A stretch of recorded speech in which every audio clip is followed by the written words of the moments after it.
The August 4th meeting of the Marion Town Council shall now come to order. We'll begin with the invocation given by Chief Testerman.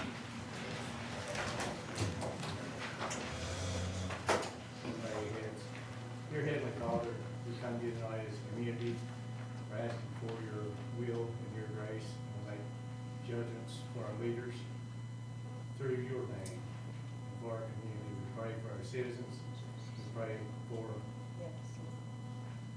healing of those that have been hurt in the past year and the traumas that have happened. We pray for our first responders and our military. In your name we pray. Amen. We'll continue with the pledge. I pledge allegiance to the flag of the United States of America and to the republic for which it stands, one nation, under God, indivisible, with liberty and justice for all.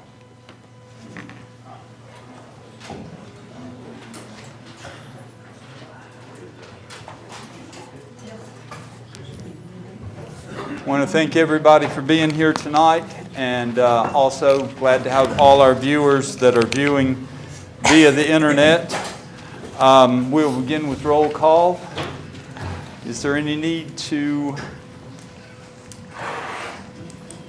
do that vocally? We're good? Okay. We will approve the minutes and the agenda. We'll begin with the minutes of July the 7th. Do I hear a motion to approve the minutes of July the 7th? I'll move to approve the minutes as written. I'll second. Have a motion second. Any discussion? Those were the amended minutes. Right. The amended minutes? Okay. All in favor? Now we'll need a motion to approve the minutes of July 21st. So moved. Second. Motion and second. Any discussion? All in favor? We need to approve the agenda. Are there any additions to the agenda to be made? None that I'm aware of. So we'll need a motion to approve the agenda. I make a motion we approve the agenda as stated. I'll second that. Motion and second. Any discussion of that item? All in favor? We'll begin with the public hearing, and I will turn that over to Cameron Wolf. Sewer collection system, I don't really ours. Pardon, sir? The sewer system collection is not part of the planning commission. Oh, I'm very sorry. So we will need to turn that over to me. And okay, I'm unprepared for that. Billy, can you take that? This is the paperwork, the closing of Phase 8 sewer, Market Street, for the loan closing. Nobody can hear him. Yeah. We can't hear anyone. We can't hear anything. Billy, can you clip that mic on? Does it work? Okay, great. If you'll This is the paperwork for the loan closing of Phase 8 sewer project, And Market Street. this is how we've always done it, right? And this is a bond issue, is that correct? But what's in the council packet is a bond issue, Authorizing resolution. and what got put in, I believe hopefully we've gotten an update, because it did have some errors when I reviewed it. I have got the updated We version. didn't have that. All it was year 2024. Okay. Yes, I think I saw that, and it may not be updated here, but that's just a typo. So we're approving the one that's in the packet, right? Well, it Okay, is the a public resolution hearing. was- The resolution was correct, there was just two attachments. Uh-huh. The resolution that's there is, it's still as is. And being a public hearing, I believe that we need to ask the public if anyone has any input that they'd like to make on this bond issue. And none being heard, we will turn that over to council and for any discussion or a motion to approve and then discussion. I'll make a motion, we approve the resolution authorizing the issuance of a sale of a general obligation and water and sewer revenue bond of the town of Marion in the amount not to exceed $780,293. I'll second that. Motion and second. Now, is there any discussion of this? Then, No. oh, no. No, I'm- If there's no further discussion or no discussion needed, we'll put that to a vote. Oh, yes. It needs to be a roll call vote. Roll call vote. Will you do that for us, Ms. Stanley? Carter, Yes. May, Yes. Atwell, Jennings, Yes. Spencer. Yes. Gates, yes. Hayes, Yes. Cornett. Yes. Thank you. And now, I believe that the tree ordinance has gone before the Planning Commission. Am I correct, Mr. Wolf? And I will now turn the floor over to you. We have two issues tonight, the tree ordinance and agriculture uses. We have 3 minutes to address the issues at the proper time. And I will turn it over to Todd, who will explain the tree ordinance and we'll do that. Thank you, Mr. Chairman. Chapter 76, Tree and Landscaping Ordinance was referred to the Planning Commission on August 5th, 2024 to review for the proposed changes suggested by the Tree Commission. Planning Commission reviewed the proposed changes and made some minor adjustments themselves. The ordinance was passed back and forth between the Planning Commission and Mr. Archibald a couple times to see if it was a reasonable ordinance. As Mr. Archibald actually said last meeting, we discussed a little bit more about it. We believe that the ordinance as written in front of you is a reasonable ordinance. I had reported back to council within my required 100 days. The reason we're just now getting around to it is I think it was council's intent to wait till we had a full council before moving forward with the tree ordinance.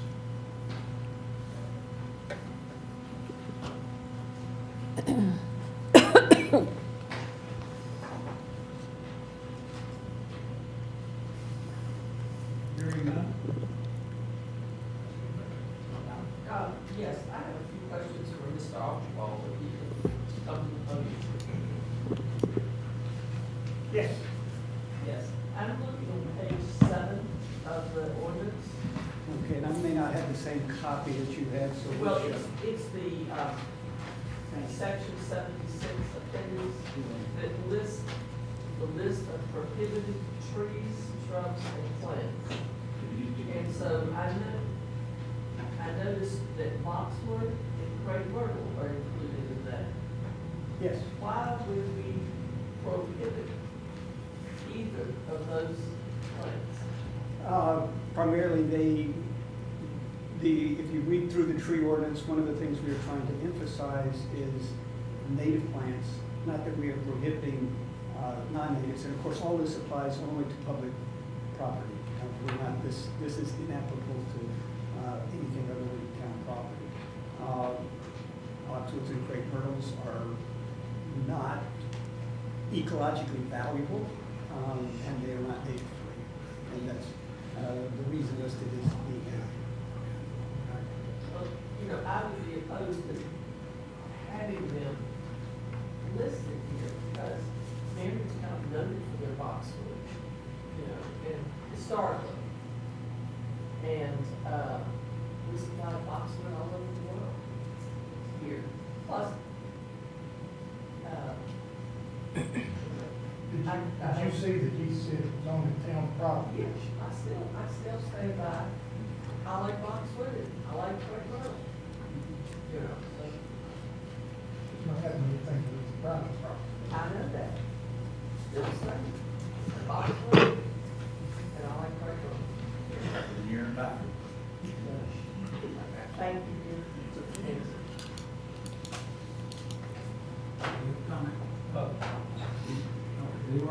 public comment. For 3 minutes. I've actually brought up a tree on Main Street, and I'm wondering if that's one of the trees you're recommending that we plant. And Roger. why? Roger Bowman, 844 Edwin Drive, Marion, Virginia. And my question is for you. There's a purple tree downtown that you cannot park in the parking place because of the tree. Is that one that you're recommending be?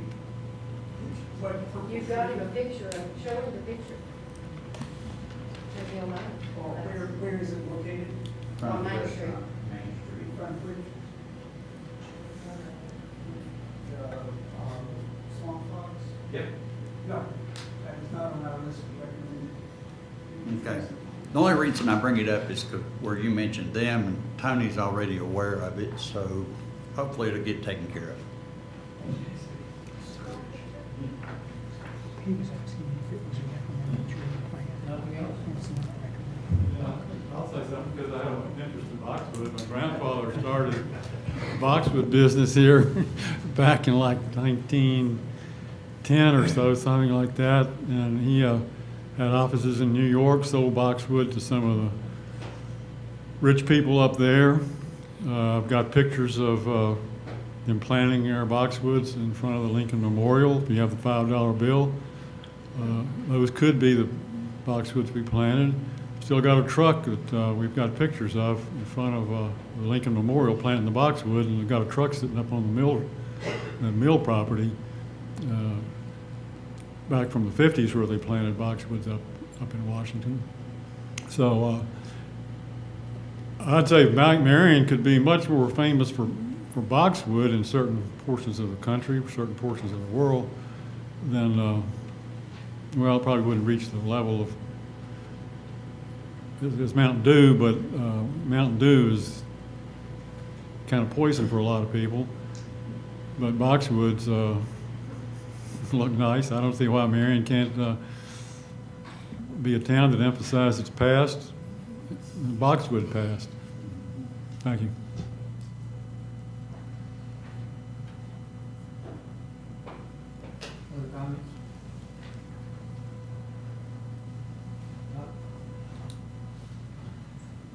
That's all I have on the proposed tree ordinance, Mr. Chairman. If there's no more comments from the citizens. Comments from planning commission? We stand by our original recommendation to approve this town council and senate, or? With the negative vote. Well, let's discuss it just a minute. I would like to see it include the town, but take the boxwoods and the creek murders out of it. We can edit that to do that, I'm sure, before it goes to council. Without another public hearing? Yeah, well, I mean, this is the public hearing. This is done, but this is done in the public hearing. May I respond? Sure. The boxwood, and to a lesser extent, but really particularly with the boxwoods, it would be one of the least of the objectionable plants that we have on that list. If council feels that it should be removed, the tree commission would have no objections. What about the great road? Great myrtle also. We have a few more objections to that, but we would go along with that. Those I would consider very minor changes, and we have a good historical argument that was presented. With the boxwood. Sarah, Show me a picture of a crepe myrtle. Here are some images of crepe myrtle. does that have to be with removal of those two items? That has to be within the plan? Yes. So I'd like to make the motion that the planning commission approve the tree ordinance as proposed with the exception of removing boxwood and crepe myrtle on the list of permitted. With our recommendation. Other comments?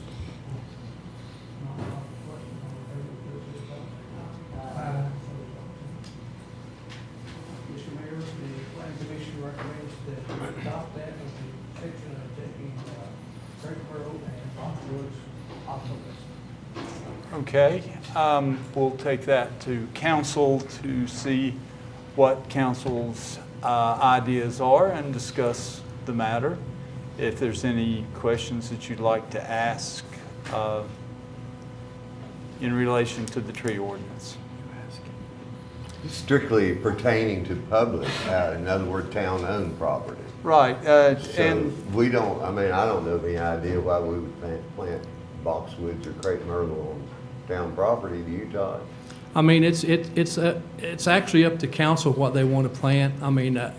you know, if you take it out, it doesn't matter. If you don't want to plant them, you don't have to, so. I know that- that's- But you're correct, Mr. Carter, this is for Public. public properties, yes. And that's why we rely on the experts to advise us. well, we do understand that the fee simple that we all maintain in front of our yards is considered public land. Well, I guess that's questionable in some spots, but I know Mr. Finnick? I removed ours years ago because. Mr. Finnick, am I correct in that? Here at the municipal building, No, in any location that would be, would the fee simple in front of my yard be considered public land? that if the town owns it, yes, that's public. If it's on town property, town right of way. Town right-of-way would also be, so this ordinance would directly impact citizens. But you wouldn't be planting it on town right away. I don't know. The reason I ask this is because there is a penalty for violation which is a Class 4 misdemeanor, and I believe the maximum fine for a Class 4 misdemeanor is $250, which is an enforceable ordinance if we pass this as written with the penalties for violation. And I'm sure that those penalties would apply to citizens and not the town. I mean, that's the way I interpret it, yes. Well, do citizens plant trees in the public right of way? So I'm a little confused here. Are we talking about removing lines 1 and 2, the boxwood and the crepe myrtle? Or are we talking about leaving them in? I thought we were talking about leaving them in. I'm talking about generalities. If this ordinance applies to the fee simple, and I hope that's the correct terminology there, but the right-of-way, as the town manager indicated. Yes, so we have the right, anything that's planted in our right-of-way, to remove, trim, or cut back, whatever. Now, we always try to work with the property owner. We just had one out on Keller, and, we gave them an option. We can either remove it for them, or we can cut back 25 feet, 3 foot tall, and that's what they chose. So that we always try to work with them instead of trying to remove them, especially if someone's planted them and they're not growing wild, or replanted them and it's just got out of hand.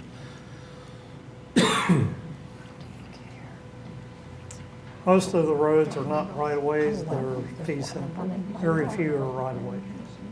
So, that's a distinction that I'm not familiar with.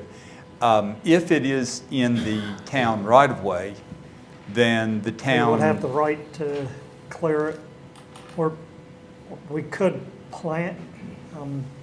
For instance, we could have a right-of-way through property and I said plant, but we could remove, if we have a right-of-way through someone's property and they plant a tree on it, we can remove it to make the repairs to the water line. But so the area, the little bitty area, 25 feet from the middle of the road, wherever the center of the road is, into my yard, is actually owned by the town. Is that correct? Correct.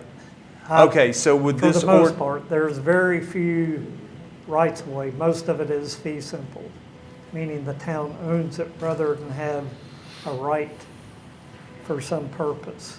So this ordinance would affect the fee simple as well as the right-of-way? Yes, as far as what the town would plant. But again, a right-of-way could be different. We have rights-of-way through some people's property for a sewer line, for instance. We have property that is being considered, that is, as fee simple, being considered to be conveyed to the property owner, but we would reserve a right-of-way 25 feet along the boundary line, the property line. We usually go by the GIS map. So if a citizen were to plant any of the invasive species or any of the restricted trees in the fee simple, would that be something that the town would remove? We could. They could remove, and also could they impose the penalty of a class 4 misdemeanor on the person that planted that there? We could, that private person might try to say that they weren't aware that the property line was there when they planted, and try to use that as a defense. But that would require adjudication. Yes. Yes, okay. So we know the layers of ordinance that we're placing. I would like to delay voting on this for a couple of weeks while I think about it.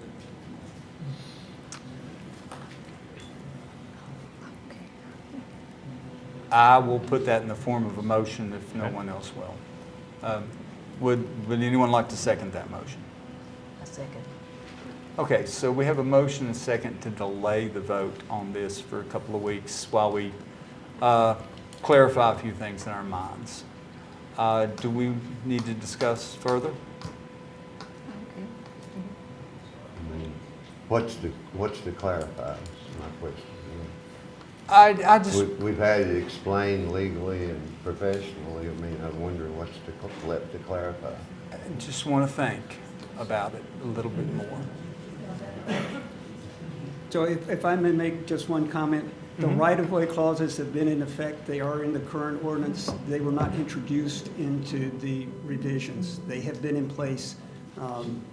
I'm more interested in everybody's front yard.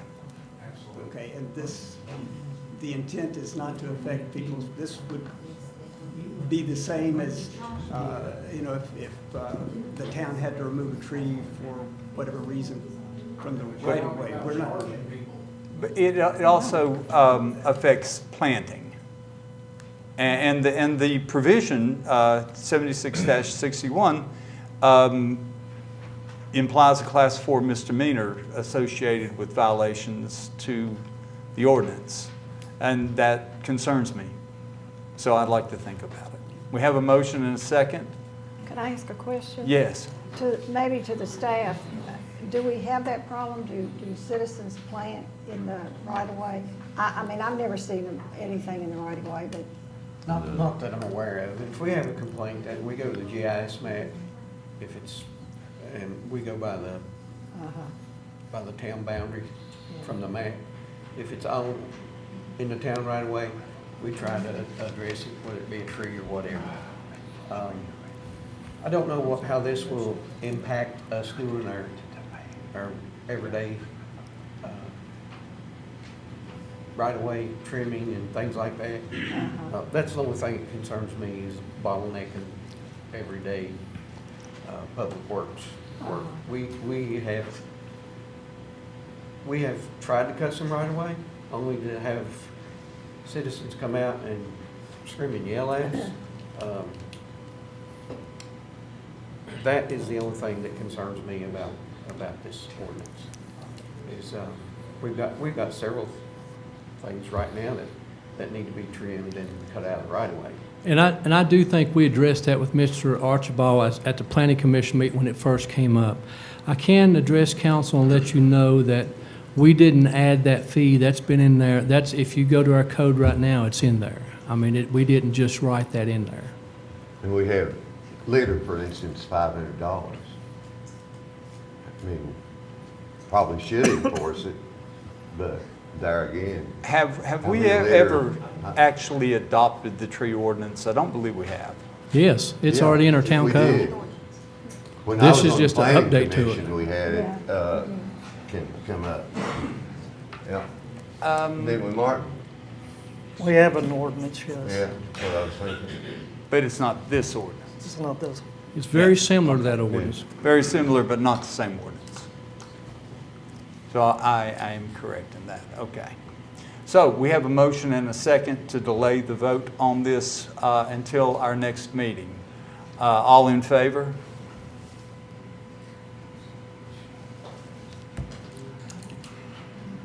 Well, we have 3, all against. We have 4. Mr. Atwood, how did you vote? What? Well, we now have 4 and 4, which is a tie, which means that the motion carries.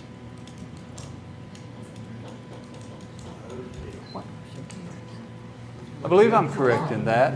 If we're at an impasse You're as at to an the vote. impasse. And see, like, you. It didn't get you set delayed, the you precedent. vote on Pardon? whether you adopt it at this point. If it's 4-4, what does that mean? I don't, who's not voting? Mayor, could you ask for a Emergency time. revote so we can get it? Okay, can we have a revote on in favor of the motion to delay until the next meeting? All in favor? To delay. 4, to delay. All opposed to the motion? So We have 4. what reason is he not voting? Pardon? No, he's voting. Okay. He voted. Councilman Atwell did vote. So it's 4-4. So we You're at an impasse. Cannot- No, it can't pass, but it should be, No, the mayor voted, see, that's, Yes. he was a, yes, so it doesn't pass. I didn't think So it what It does that doesn't mean if it pass? doesn't no, pass? it's an impasse. the tie doesn't go to. 4-4 doesn't pass. Okay. It doesn't pass to delay it? No, it's just, Dead. yeah. So it's dead. And So that since- motion is dead. Yeah. Okay. So would somebody like to make a motion to approve? It's gonna be tied again. It'll be tied again. So, Be probably tied again, so, Well, then do we hear a motion to approve? I make a motion to approve it With the changes? with the changes. second. Okay, we have a motion and a second. All in favor?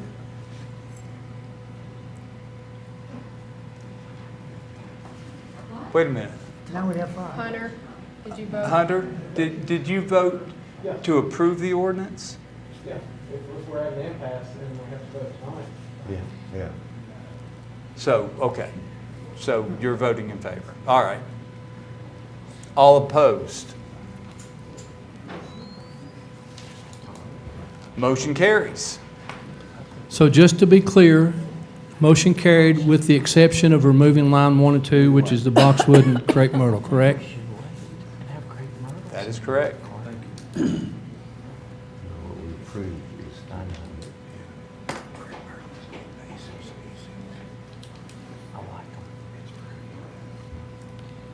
Mr. Wolf, the floor is yours on the zoning ordinance, agricultural uses.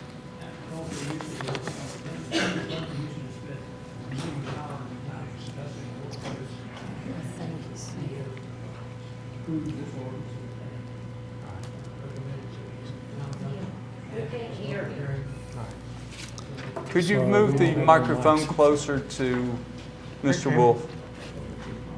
Isn't there a microphone laying there on the desk? No, sir. Right there behind you, Bill. Planning Commission has addressed this numerous times, and we have recommended to Town Council that they put this on a public hearing, and we have recommended it be approved, and Mr. Long will explain that further.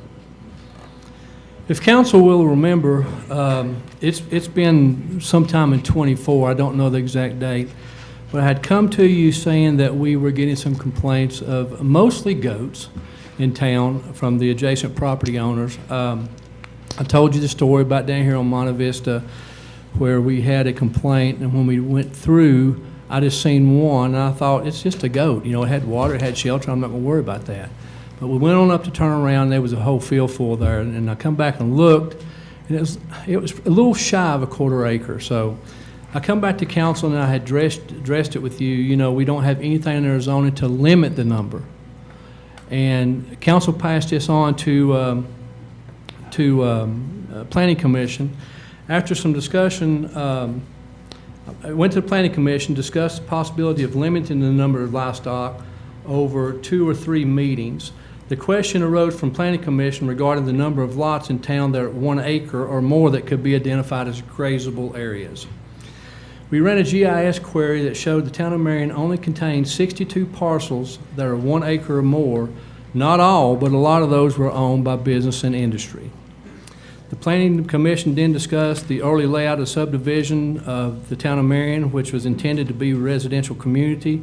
This remains evident today as many of the lots are still 25 feet wide. So when Marion was first laid out, the early layout of Marion, I think there's a map here somewhere, all the lots were 25 foot. After several meetings with the Planning Commission and discussion on grazable areas, containment, animal waste, water sources, odors, noise, neighbor complaints on how they would be handled, and feed storage, the Planning Commission by unanimous vote was recommended to Town Council not to allow any new livestock in town. Discussion ensued about existing livestock and how it was determined, and it was determined that existing livestock could remain on the property it's currently located. However, once the animal expires or dies, it could not be replaced, nor could the existing livestock be allowed to multiply. The way the draft of what the ordinance is going to read, it'd be section 14-2.1, livestock and exotic animal restrictions.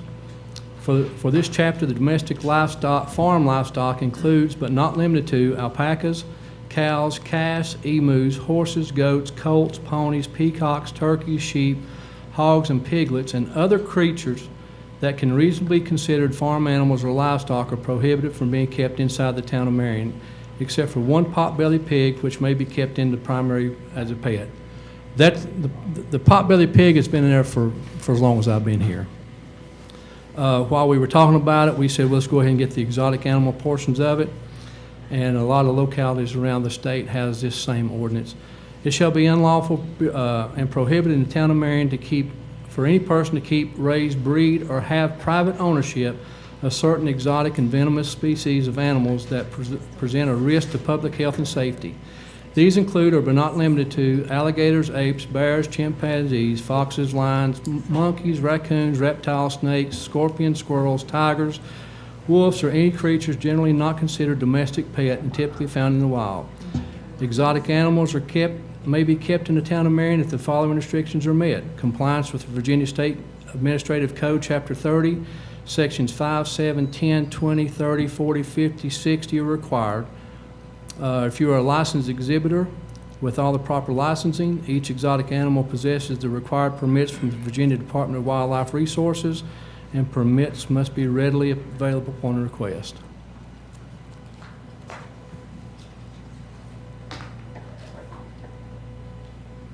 Todd, am I correct? Chickens are addressed in another section? Chickens are allowed in town up to 6, 0 roosters. Correct. And that's already in our ordinance. Now, this is still before the Planning Commission. Yes.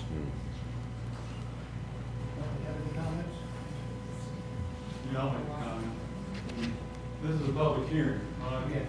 Yes. On number 3, on zoning ordinance 14-2. I just wanted to say, I think, I know a person who has a business of selling goat milk, hand soap and stuff like that. And I think this person is at an area in town where probably nobody here even knows where it is, has ever been near it, or never will go to it, as with 99% of the people in town. So I think when that lady, that person who owns that property and has got something going, I don't think it's fair to come in and say, well, you can't, we're going to stop your business effectively. I think that person is grandfathered in, not without all these stuff, you know, coming in ex post facto. It's kind of an ex post facto law for this person. And I don't know that has anybody ever complained about this particular person? Maybe Todd knows or doesn't know who I'm talking about. Is it out around Monte Vista area? I'm not sure, but it's on the edge of town, and this has been going.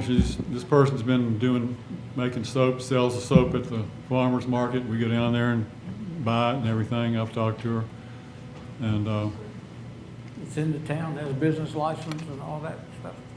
well, I didn't. You know, I just went down and bought soap. I said, "Where do you live?" She said, "I live in Marion."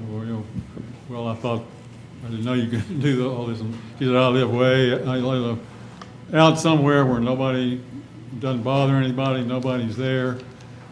And, right, but this ordinance is not grandfathering her in. Yes, it is. She is grandfathered It- in. As long as she's a business, she's a state keeper. I thought it said, But you can't replace- replace your Can't animals. replace animals. Well, that's part of the business. No animals, no business. So this ordinance definitely affects her, him, whoever. So that's what I'm saying. Remove that and make it a real grandfathering. She had this going ever before anybody ever even talked about this. So I don't think she should suffer just because somebody on the other end. How many does she have? I'm not sure. I don't know everything about her business. She has enough to make, How many spots she have? I don't know, Todd may know, but I don't know. If it's the location I'm thinking of, it's between Greenway and Monte Vista. Would anybody in this room naturally go out by where that person lives? Well, I can tell you that's where we got the original complaint from. Maybe not this person, Uh-huh. but it was in that area. Okay. So one person's complaining, you know, No, there's been more than one, but maybe not that area, but other places. uh-huh. Okay, well, she may have been there long before they ever got there. So I think those are some factors, but I'm saying I think she ought to be grandfathered in without all these exceptions that puts her out of business. But everything you say basically is may or, Huh? but nothing definite, right, on anything. Size, number of animals or anything, right? I'm not, you know, Todd knows all that stuff. I don't know all that stuff. All I know is she sells goat milk soap and I buy it. And if you stop her if she can't get any goats, if her goats can't have goats, she can't have any more soap. She can't, her business, she's out of that business. She's been there a long time, you know, maybe a neighbor complains, but, and I don't know who came there first. I think she's been there a long time, according to what she told me. But anyway, I'm just suggesting on this particular ordinance, don't put stuff in that will put her out of business. Remove that puts her out of business. From here on out, nobody can do this. This has not affected anybody in this room. And it's not affected, I'd say, 99.9% of everybody in Marion. But now you are willing to put her out of business if you add this the way the ordinance is written right now, it seems to me. Thank you. I think for us to put it in the ordinance, we would have to know her name and location, because everybody would try to work on places if we didn't have specifics about it. Doctor, do you know her name so we can check, see if she's got a business license or who it is or? I don't remember her name. I don't know. Come down to the farmer's market, she's usually there every Find the Saturday. woman that's got the goat soap. Huh? You just find the woman at the farmer's market that's got Well, goat Christy soap. Moss used to sell it.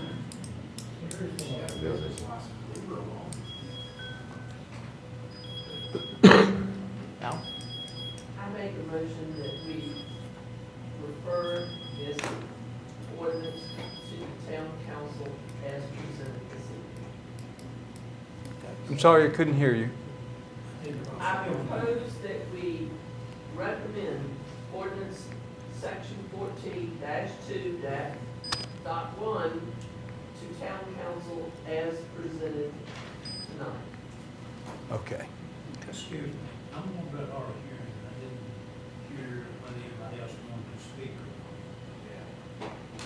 I'd like to present something. Is there, Charles Hayden, 726 South Church Street. Name, address, all that.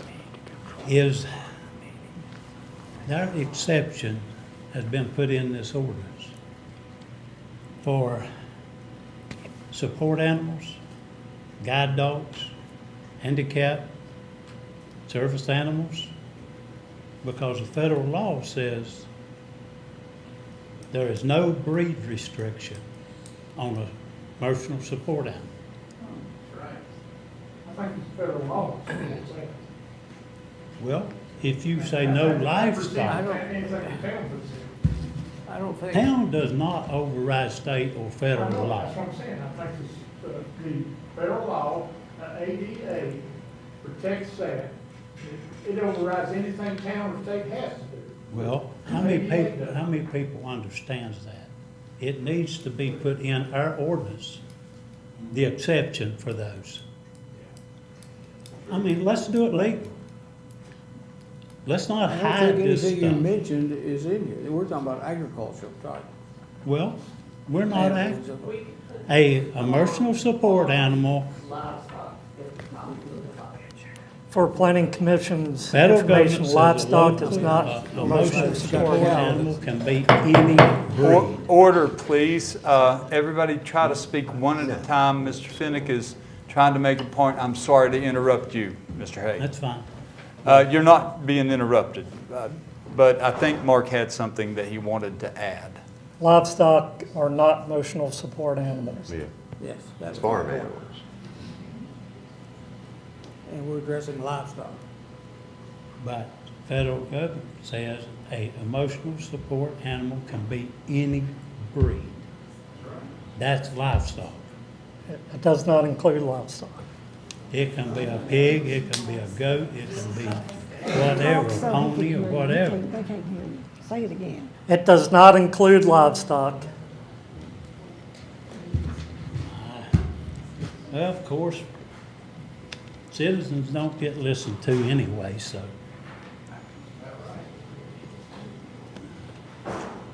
Any further comments?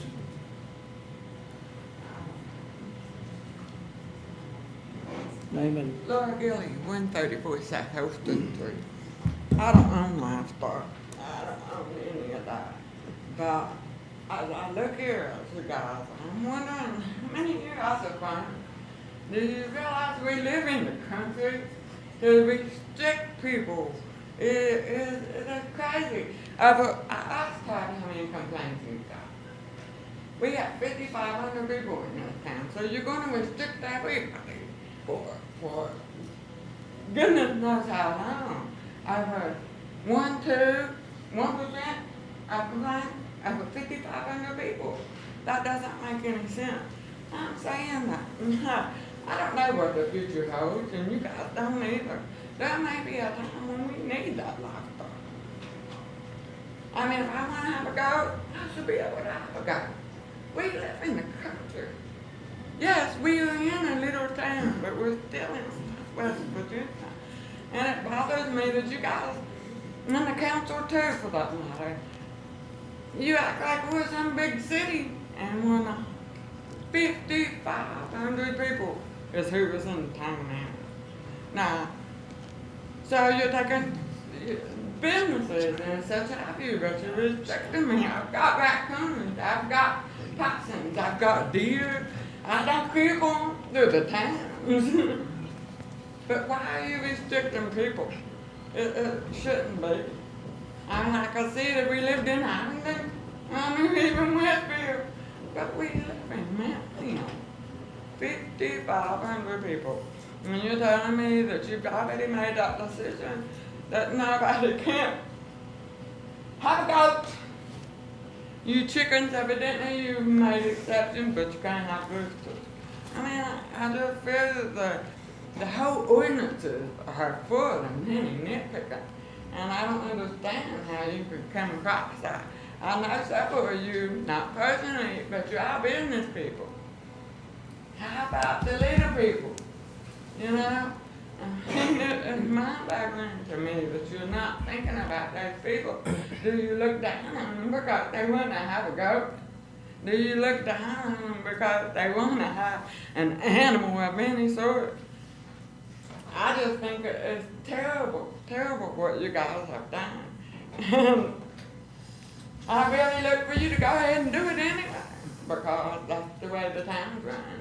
And you can sit here and listen, and the disrespect that you gotta show these people, I'm done, okay? I read body language. I am amazed at the disgust that came out from you guys about this, especially you two, laughing out. Just, it's blowing my mind that I've never seen that such disrespect, ever. Thank you. Anyone else?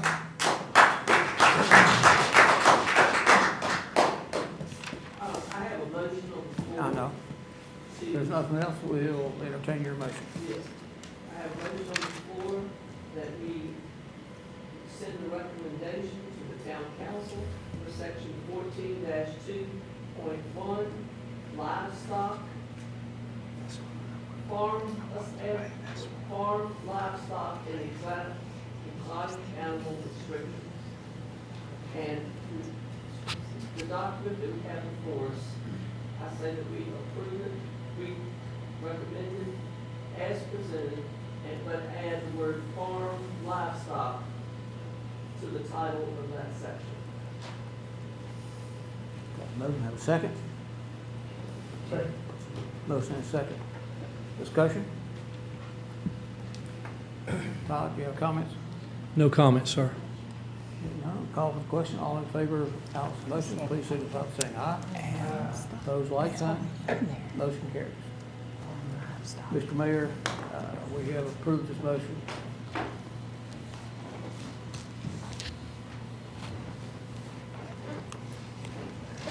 Is it our turn now? Mr. Cornell? One moment, please.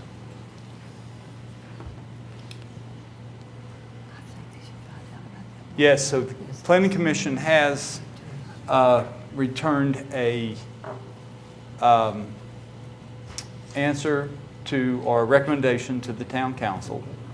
And that recommendation was to approve the livestock ordinance with the addition of livestock. Addition of farm livestock, I think. Farm livestock, okay.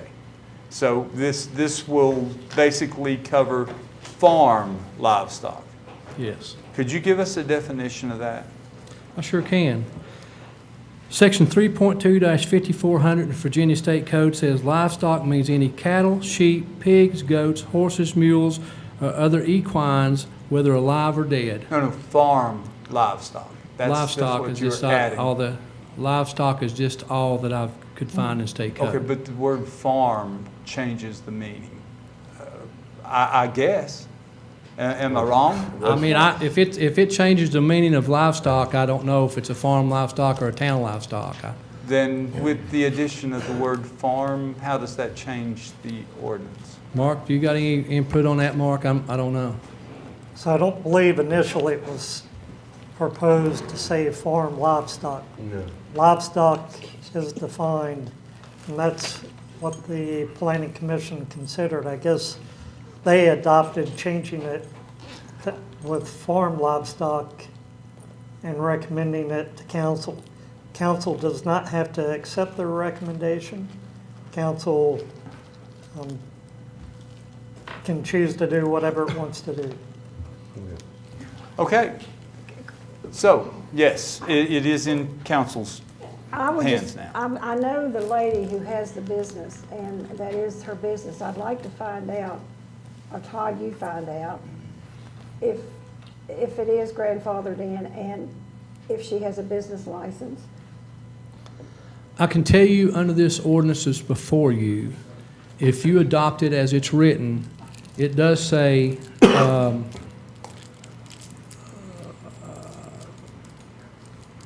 Well, it doesn't say. It just says they're prohibited. Yeah, I mean, if his grandfather did, it'd be by us. Well, I That's the know, only way but it could be do you know grandfathered. do you know if it's grandfather, do you? No, I don't know, but So- my contention is part of her land in town, part in the county. I don't know. See, we don't, So- that sheds a different light in too. Should. Well, you said Greenway, or somebody said Greenway, that's in town. So from if it's where I think it may be, and I'm not sure, I think that there's a lady that sells goat products that's located between Greenway and Monte Vista in that area. But I don't know if it's the one that Mr. Watson was replying to. I'm thinking of the one, because I buy soap from her also at the farmer's market. So the way we always do any new ordinance, if it's here, if it's existing, it's grandfathered. As written, it is not grandfathered because it's saying that those animals cannot be replaced. Yeah. So that's not grandfathering. And see, that's farming. In order to farm, you've got to replace your animals. So, and resell. Two, she'd have to have a business license, and she'd have to collect sales tax on her product she's selling retail. So, if she's in business and not doing either one of those two, she's in violation. Well, all this is not in evidence. Can I make a Yes. motion that we refer this to the staff, get some more information for council, and just look at it? Right. I'll make that motion. I'll Second. second that. But I don't think my recommendation is we don't need the term farm, no need of varying from the state code, livestock. Livestock denotes farm. We can make that determination There's and no do need what to we add the word wish. farm. We thank the Planning Commission for their efforts there. Okay, we have a motion. We have a second to refer this to staff, and they will give us a clarification on some of the questions that we have. Any further discussion needed? All in favor? And that closes the public hearing portion of the meeting, and we're going to take a 5-minute recess. Thank you for the Planning Commission for your service in this matter.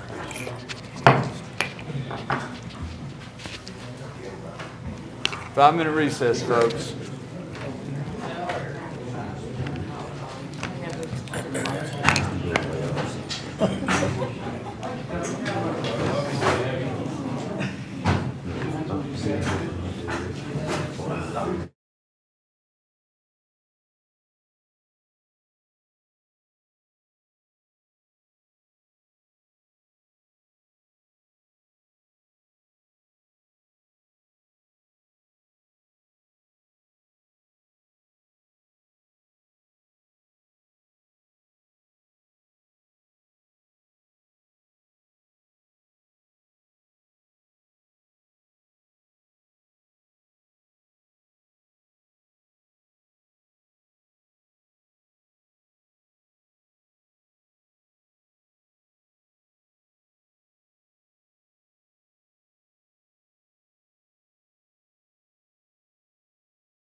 returns.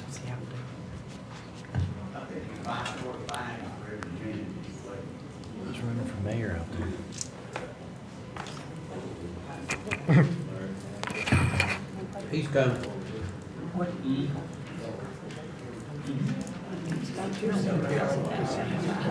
think he was infuriated because he couldn't find his glider coming in, so he couldn't stop on the way to the door, so he's probably jonesing. If you're not sure of things, let's get some more.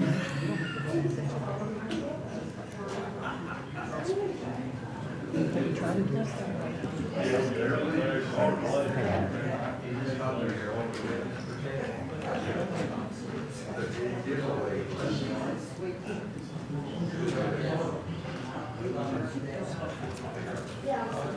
Here we go.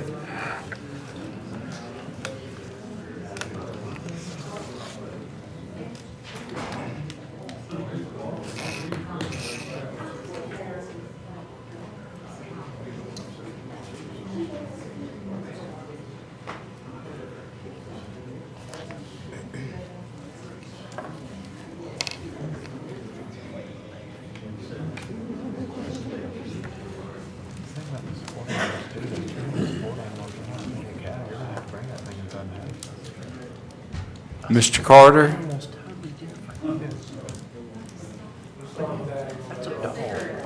Can't start without him.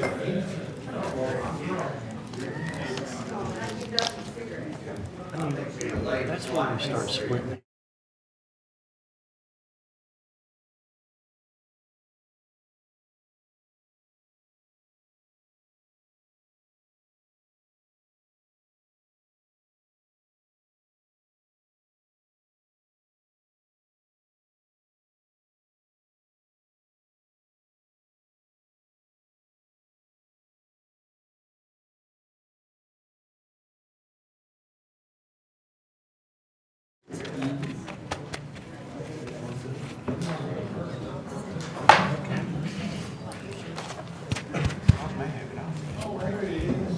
Glad you could make it back.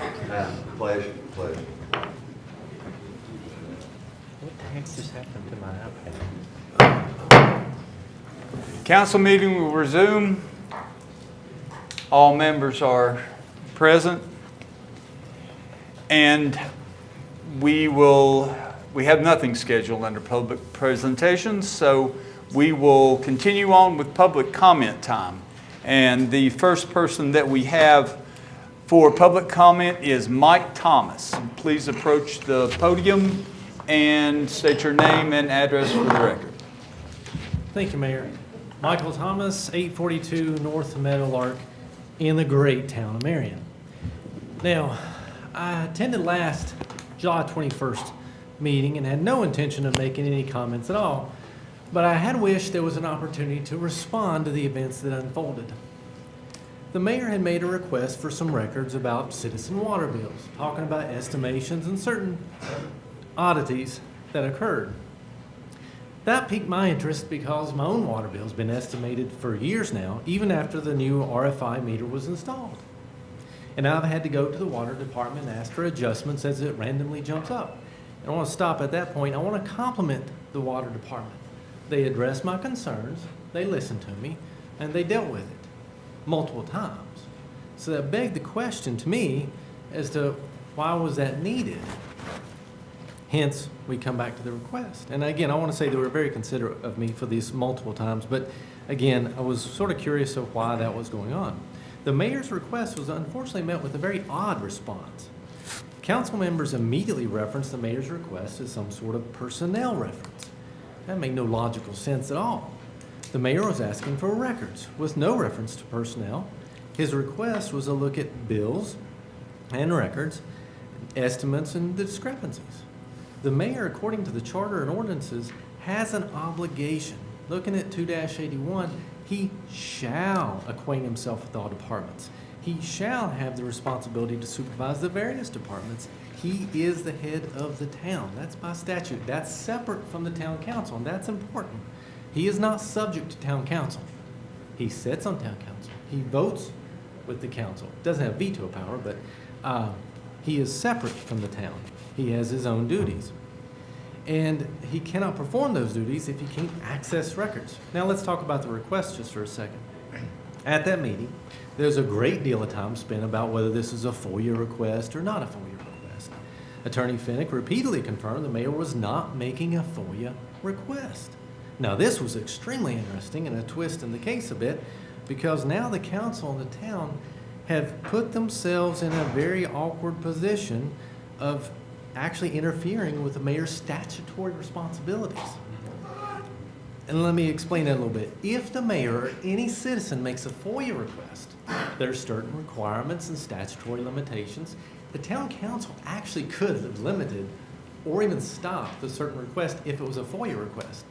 That did not happen. There was no statutory reference at all, and this was not a FOIA request.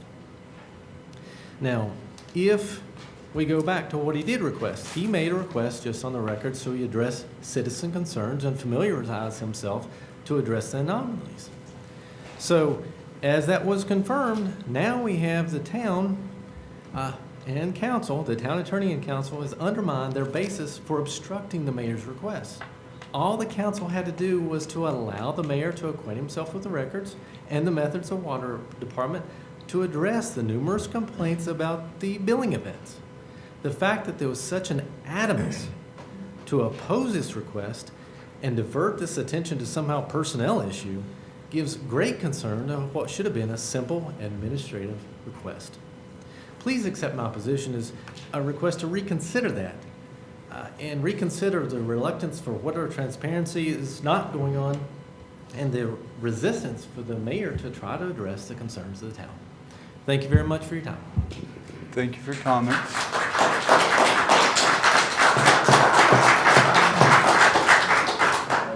We next have Bennett Hutton. Bennett Hutton. Sir, if you would address the podium and give us your name and your Good afternoon. I'm Bennett Hutton. I live here in Marion, 546 Ketcher Street. I was asked to read this. I'm sure everybody can hear me. Whereas the citizens of Marion recognize and appreciate the dedicated service of Mayor Avery Cornett, whose leadership has been marked by integrity, courage, and unwavering commitment to the well-being of this community. And whereas Mayor Cornett has served the people of Marion with integrity, fairness, and a deep respect for the office he holds, consistently upholding the values of ethical governance and public trust. And whereas Mayor Cornett has remained steadfast in his representation of all citizens, advocating for the needs and concerns of individuals across Marion, while remaining accessible, accountable, and responsive to the people he serves.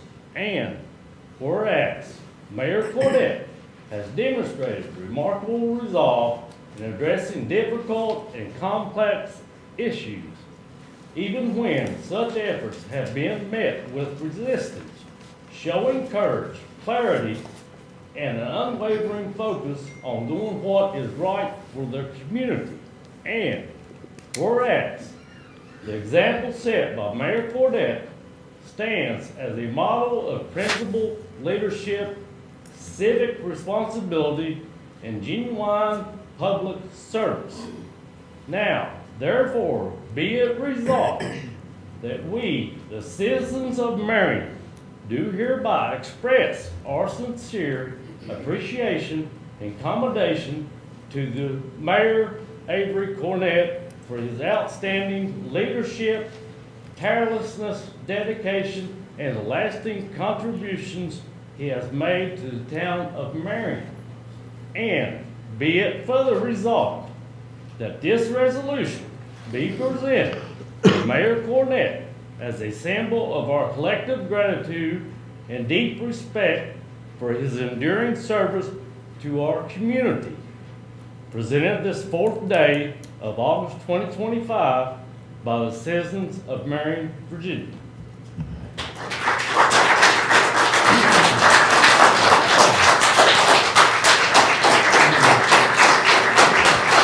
Thank you. Order, please. Well, thank you very much, Ben. I just read it, brother. It's all these back here. Oh, sorry. Okay, well, thank you very much. It's an honor. Well, let's proceed with the meeting. I've got one thing for Yes. all of y'all. You know, I've lived here at 546 Catherine since '93. All right. I got, well, actually, my wife got a threatening letter over a stupid trash can being out an hour before it was supposed to, which I'd never heard of it. I even asked my parents about it. They said they have never heard of it. And they lived here all their life. You know, instead of sending a threatening letter over a stupid trash can, you're afraid the animals is going to get in it, which is ridiculous. Of a fine, of putting a lien against your house or putting it on your water. I mean, really? And I called Mr. Flake Davis. All right? Because the animals getting in the trash, that's a bunch of baloney. Because even if I do put it out early, I take it upon myself to spray it because I have no trash can lids. I wonder why I don't have no trash can lids. I'm not going to get into that. All right? Because I still try to take responsibility to do what's right and try to help. Even putting the handles to the roadside where they can pick them up. All right? So instead of sending all these certified letters, which cost taxpayers money, extra money, for certified letters, you should have sent a letter to ask for some help on can we solve this problem with your help? Can you work with us? We're asking you, the citizens, for your help to cut back on the trash that goes in the streets. It ain't the animals. My Lord, I've killed one possum in my trash can. And I've lived there since '93. I've lived in this county all my life. I've served this county all my life with the United States Army for 29 years. And when you go and start sending people threatening letters, y'all are starting to remind me of Trump, Biden, the Harris campaign. It's ridiculous. I mean, really.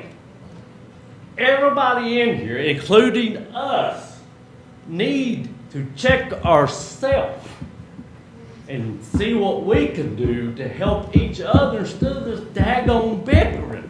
It's ridiculous. Look at the news. Look at everything that's going on in this country. Y'all go push people to the limit, which is already under stressful situations already.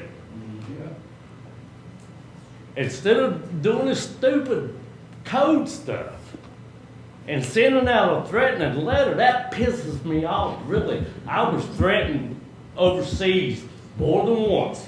I don't want to be threatened here in my own town that I love. And if it wasn't for my parents, I'd leave.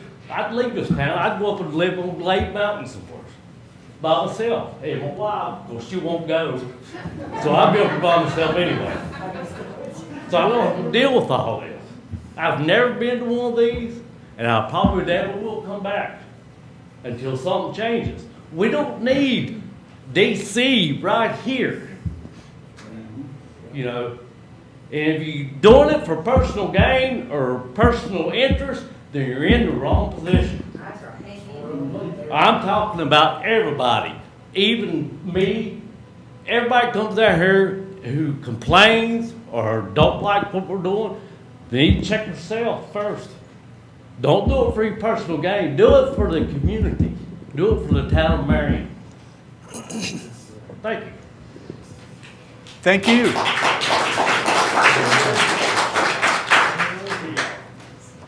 Ben, thank you very much. I appreciate that. Laura Gilly. Laura, if you have something, you already said your say. Okay. Roger Bowman. Roger is, I think Ben said it. Glenn Robinson. Please approach the podium. Sir, if you're more comfortable sitting down, you can move that mic if you're. No, I'll be fine no longer than what I'm going to be here. Okay. Have a copy of what I'm going to say for each individual, and anybody else that wants one.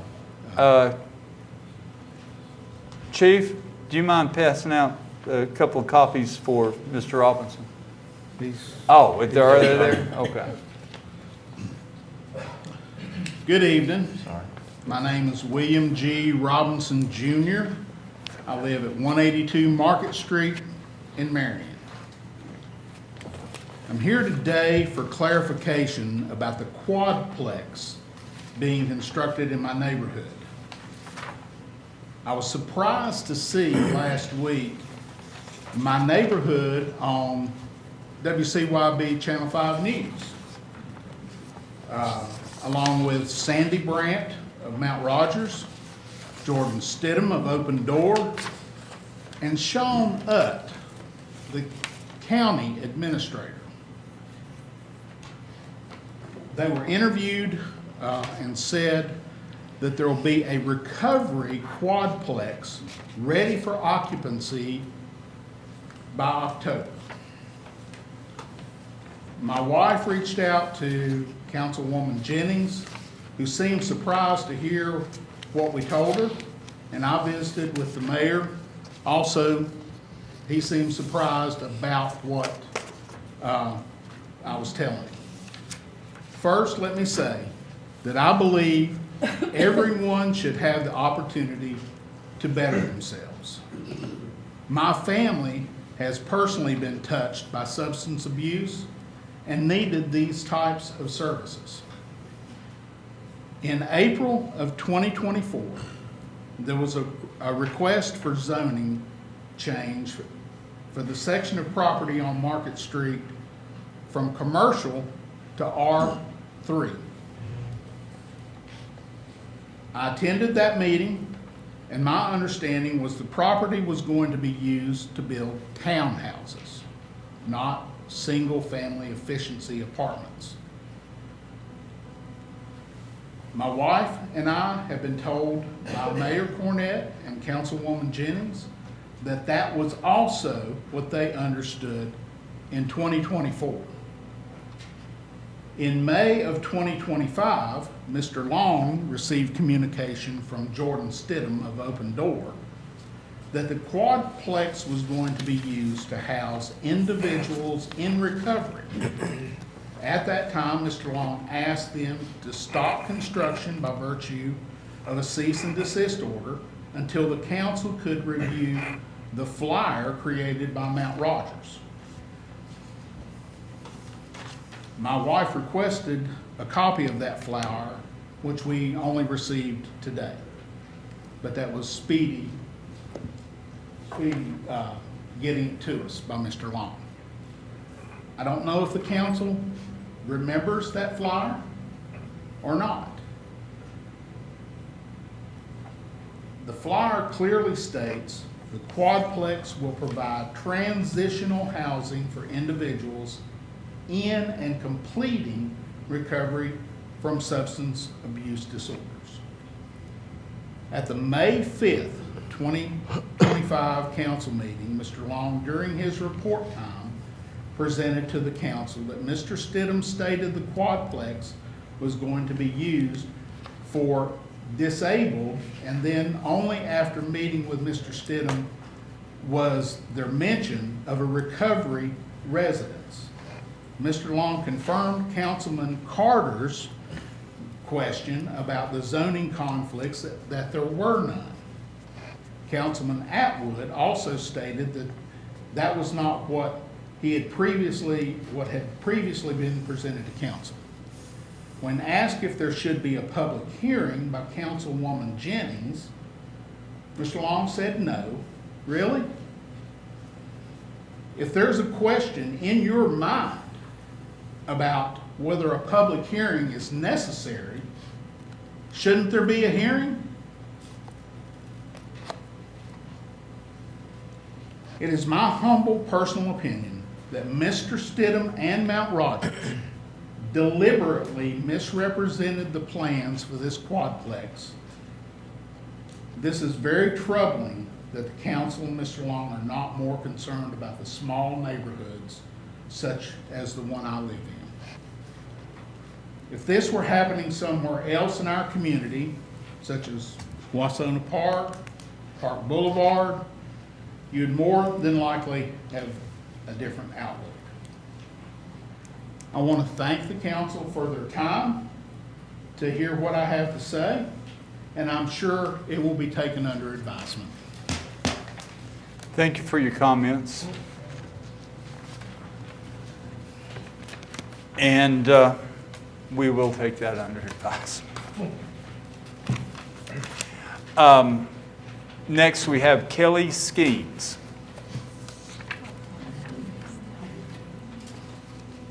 Please give us your name and your address, please.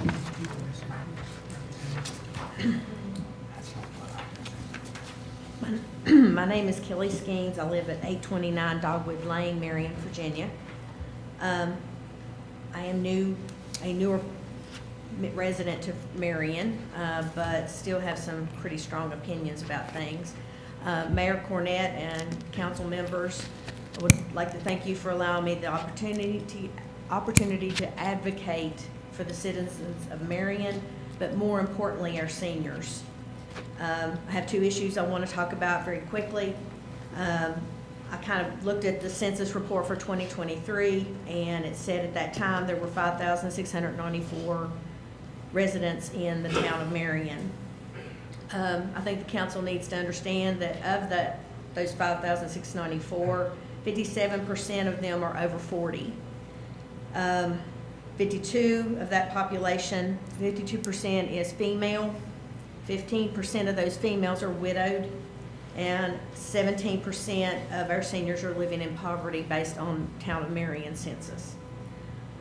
It was recently brought to my attention that there's an ordinance regarding trash collection, and this ordinance states that trash cannot be set out until 6 p.m. or after the night before. I truly don't understand the point. To me, this is a waste of paper. It has all the offenses with an increasing and escalation of fines, and as someone previously stated, that any unpaid fines you all can issue a lien on property. That is ridiculous. I don't think that the town council took into consideration those of us who have very bizarre work schedules. Not everybody in town works 8 to 5:30, 8 to 4. We set our trash out when we have the opportunity to do so within our schedules. But did any of you all consider our seniors, who many of them cannot set their trash out themselves? There's maybe have some good Samaritans that do that for them because they're physically unable to, and that good Samaritan may have a crazy work schedule and they need to set that elder person's trash out at 3 o'clock in the afternoon. What difference does it make?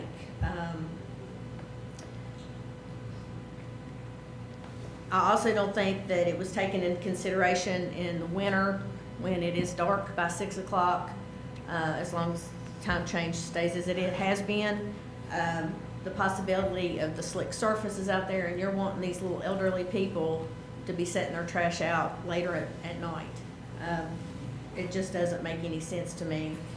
I think the risk to our population, our citizens, especially our seniors, is it far outweighs the benefit of this ordinance. And I would ask that the ordinance be reconsidered. Again, as I said, I don't think it serves any real purpose. That ordinance, section 68-3 is what I have. The second issue that I want to discuss is the water bills. And there was something on the agenda that it said there was no new information, but have the new meter system been installed to everyone at this point? No, we're 125. We ran out of meters. We're like about 125. Okay. Well, ordinance 78-42 states, all meters shall be read by a representative of the water department each month, and bills therefore shall become due and payable on the 5th of the succeeding month, etc. So your all's own ordinance says that the meters are to be read every month. So these estimated bills from December 24 to June of 25, of those 7 months, 6 of the bills have been estimated, and I have my own bills here. I believe the town's ripping people off with these estimated bills, and it's been going on for too long. My husband and I basically refuse to pay the estimated bill. We come every single month that it's an estimate. We come to the window, we tell them based on the last bill that was read, our actual usage was, and that's what we will pay you. And that's what we pay. I think everybody needs to start doing that, because you all can't prove what our usage was, nor anybody else's usage was. I think that would result in a reduction of revenue, and maybe something would be done at that point. It's my understanding that there are seniors who have received astronomical bills because the meters aren't being read. They have a water leak. Then when the water meter is actually read, it's this huge bill that you're expecting these seniors who are on fixed incomes to pay. It's uncalled for. If the meter had been read every month, then the leak would have been discovered that month, and there would not be as huge a bill, and that one bill could be adjusted accordingly. Another point as far as the water bills, I mean, anybody that is filling a hot tub or a swimming pool or their pressure washer in their house, the sewage bill can't be the same as the water bill that month, because that didn't go into the sewage system. That's a whole different issue that needs to be addressed. I believe that the town owes a substantial credit to everyone's bill for charging more than the actual usage. I think that council members in particular need to remember you work for us. That's right.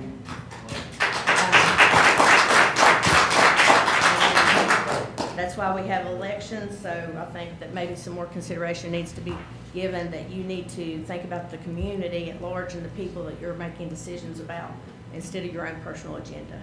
Thank you. Thank you for comments.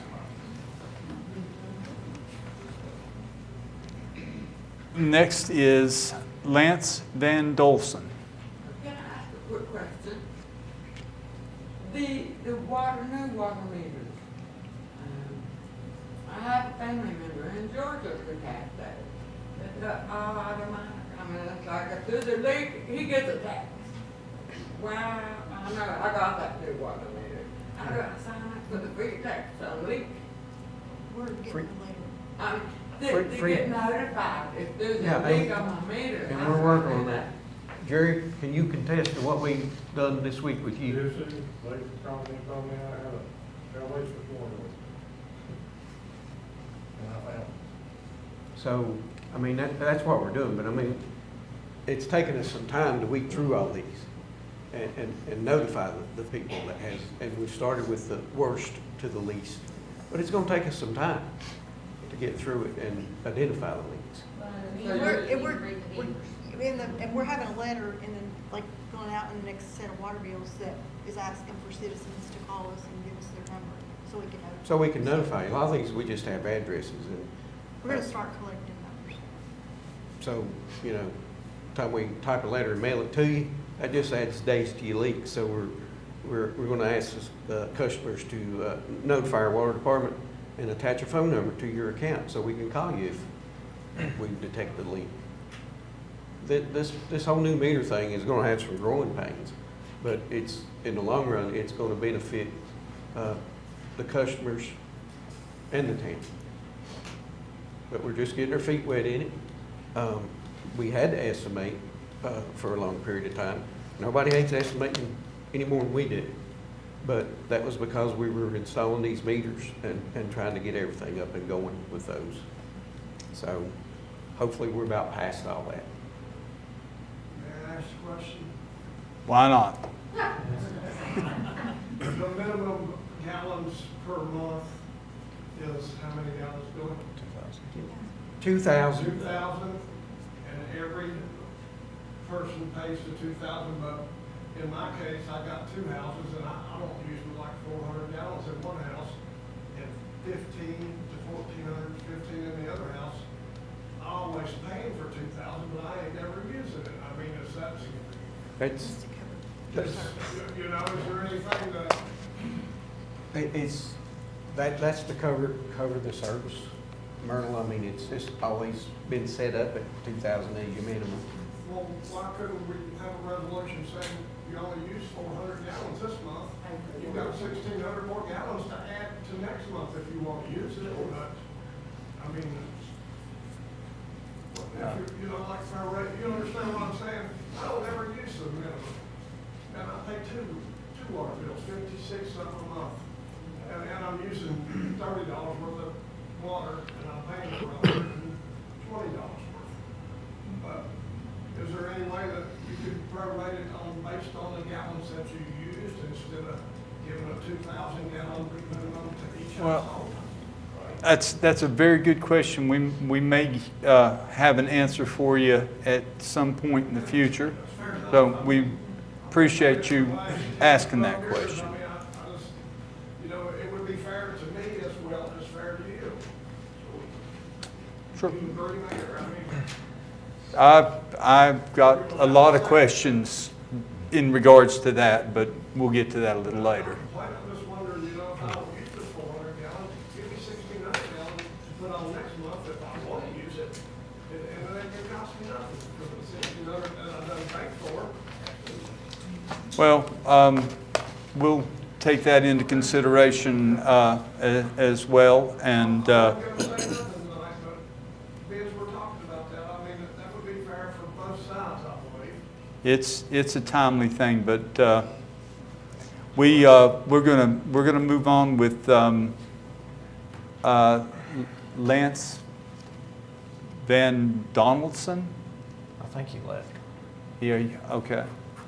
So we'll move on then to Charles Hayden.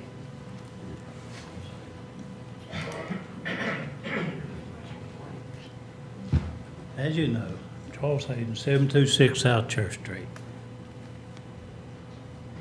I have a number of things I'd like to talk about tonight, and some of it goes back a long ways. But the main thing, I'm having a problem with our lawyer.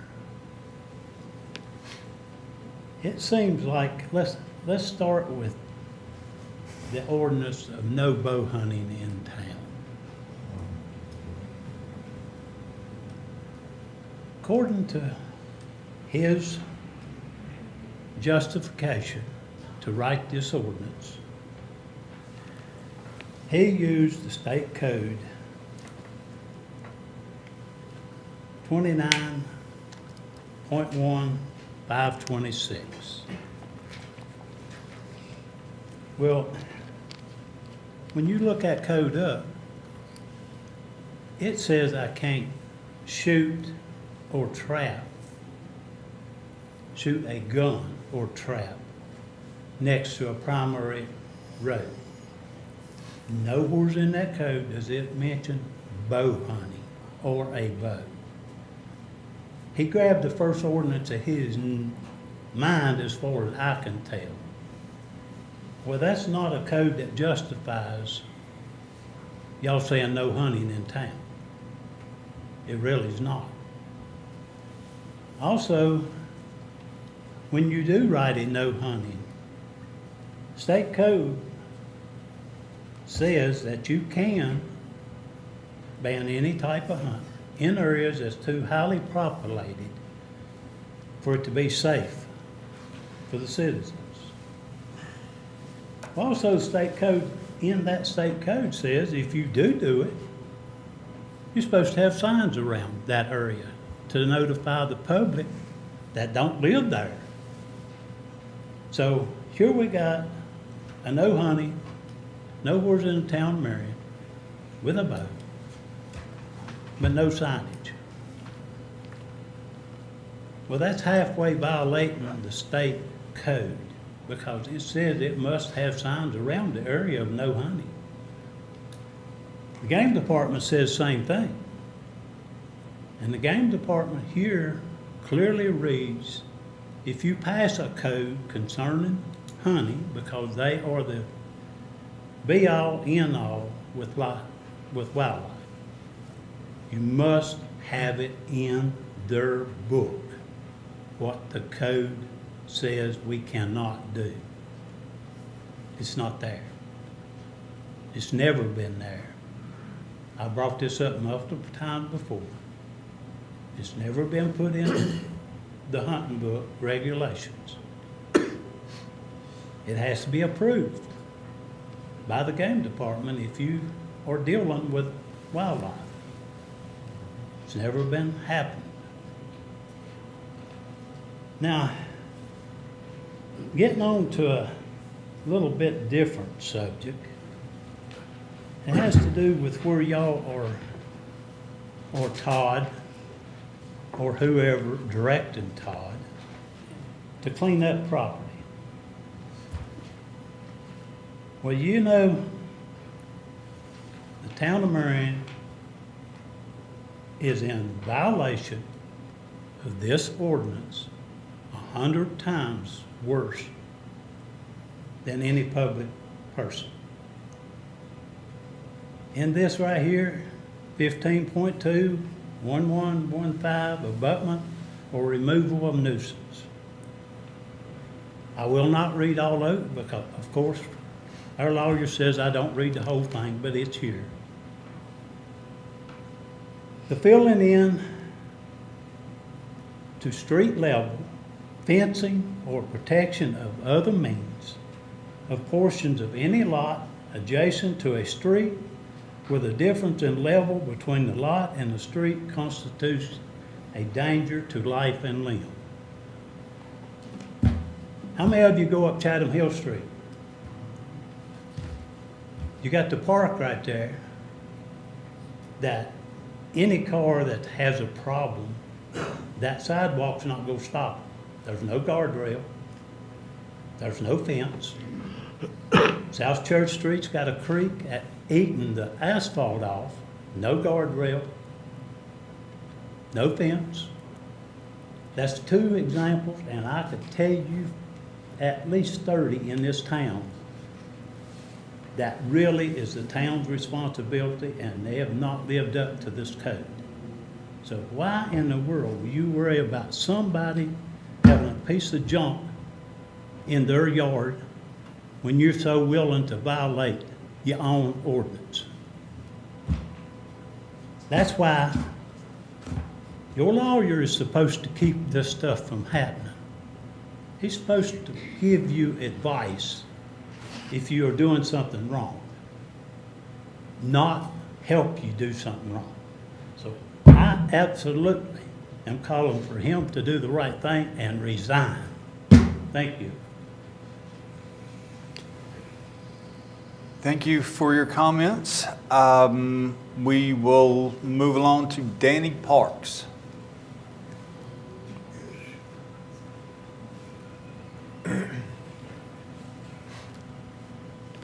Please give us your name and your Danny address. Parks, 633 Henry Street. Well, I got about the same thing that y'all look at. And I got some pictures right here of water.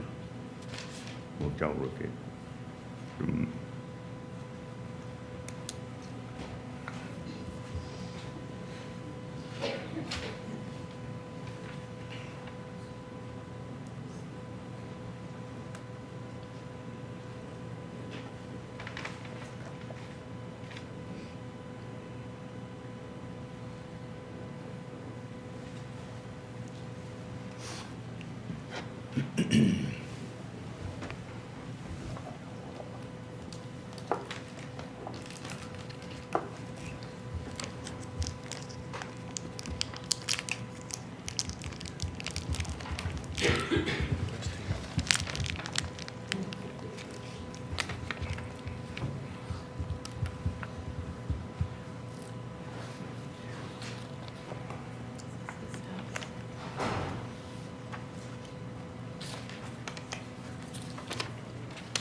Okay, I believe you can proceed. I believe we all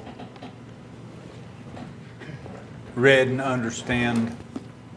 So please proceed. Well, I got, well, see, they come up there and put that sign in my yard. And see, I got my line, my property posted, no trespass and all that. And I got up one morning and there's a sign sitting right there at the daggone steps. A big sign. That sign right there, a picture y'all got. And my wife called him to call her. And did my wife call you? Left a note. She left a message. Well, why didn't you call her back? Because Mark and Todd was making the phone call. I don't believe it was me. Nobody didn't call me, because Flay did. It'd have been Flav and Todd. Okay. Flay, yeah. Well, Flay called me, but I want Flay to come up here and tell y'all how, I mean, I don't know about it, but Okay. what he told my wife. Okay, well, I wasn't present for that conversation either. There wasn't no need for me to call her because Todd and Flay was handling it. Yeah, but I want Flay to come out here and tell y'all what he told my wife. I don't know. I don't know if it's proper to call Flav. Okay, Flay, okay, this here Flay, my wife called Flay, called and left 3 messages. Them 3 to call me. Well, Flay called my wife. I was gone. My wife said something about, said, won't you, Danny can't understand and don't cooperate and stuff like that, can't understand us, but said, you got the picture of his house, ain't you? Our house, ain't you? He said, yeah. And she said, well, why can't you circle what you want Danny to move, so Danny move it. So he don't know what to move. And Flay and them said, well, no. Said, I can't do that. No, I can't do that. Why can't he? He could do it. And then he turned around at the end there, my wife said something about, he said, well, hateful, smart remark. Said, well, I see the ace, said, I see Ace, real smart. I mean, he's shooting they don't have respect for public people to talk to them instead of talking to them like a dog. I mean, they don't have respect for people. And I went down there and the same thing, they told me right there, told Todd. The same thing, my wife owned that paper. My wife owned that paper and wanted to circle around it. And I said, that's my right, my privilege, that's my rights to have that. But no, they said, no, I can't do it. Why can't they do it? But when they come up my house the 8th and I ain't got it cleaned up, they gonna turn around, they gonna get it, take it, and charge me a bill. They didn't put a lien against our house, $2,000 last time. And that's a bunch of bullshit they done wrong that time. I mean, it's wrong to jump on me, and then like Smith down there, has he been to court? No.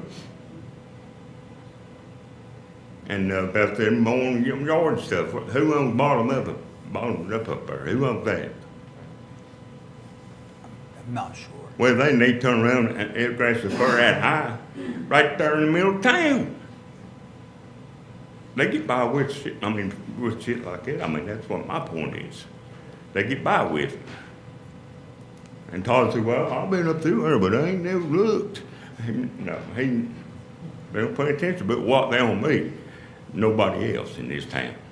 I've been in court 3 or 4 or 5 times. I mean, I paid my fines and stuff, yeah. But the whole house, this town needs a lot of places here need to be straightened up instead of getting on one person. And he said, about like Smith's down there, got that junk, you can't get through the street. Well, yeah. Yeah. I mean, you ever send him a letter?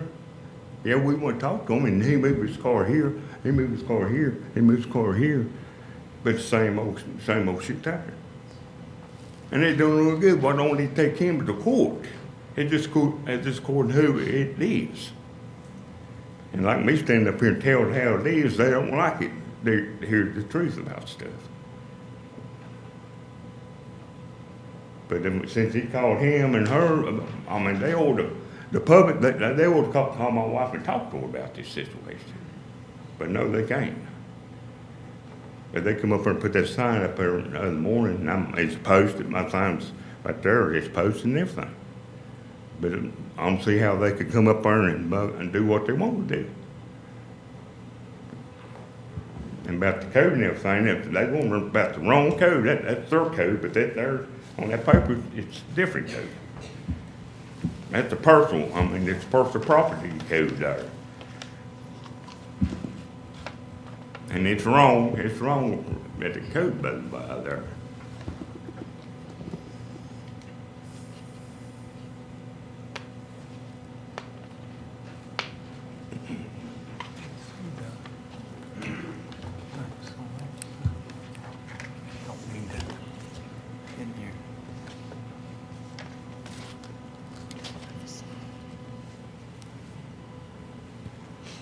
Well, it does appear to be 15.2-1115 in Code Section 38-2.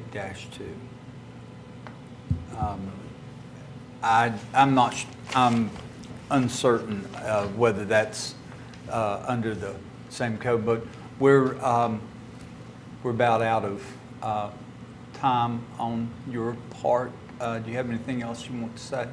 Yeah, like y'all go down the golf course and where that old house just burned up, like their old town and house burned up on that street. Look at that woman right there side of it. There, she got 100% worse than my damn shit up on my house. She gets by with it. Man, she been to court. It's not right. It's not right to get on my hind end and take me to court and let her go. Take her to court. She ain't gonna clean it up. Well, I thank you for your comments. That's all I got to say. I appreciate your time. David Fulton. Is David still here? I think David may have had to leave as well. So the last person we have on the list is Charles Wasson. Mr. Wasson, Dr. Wasson, if you're familiar with the... Yeah. few months ago, Todd showed me around some of the bad houses, dilapidated, falling apart, and they certainly needed to be taken care of, and a lot of them have been or are being taken care of.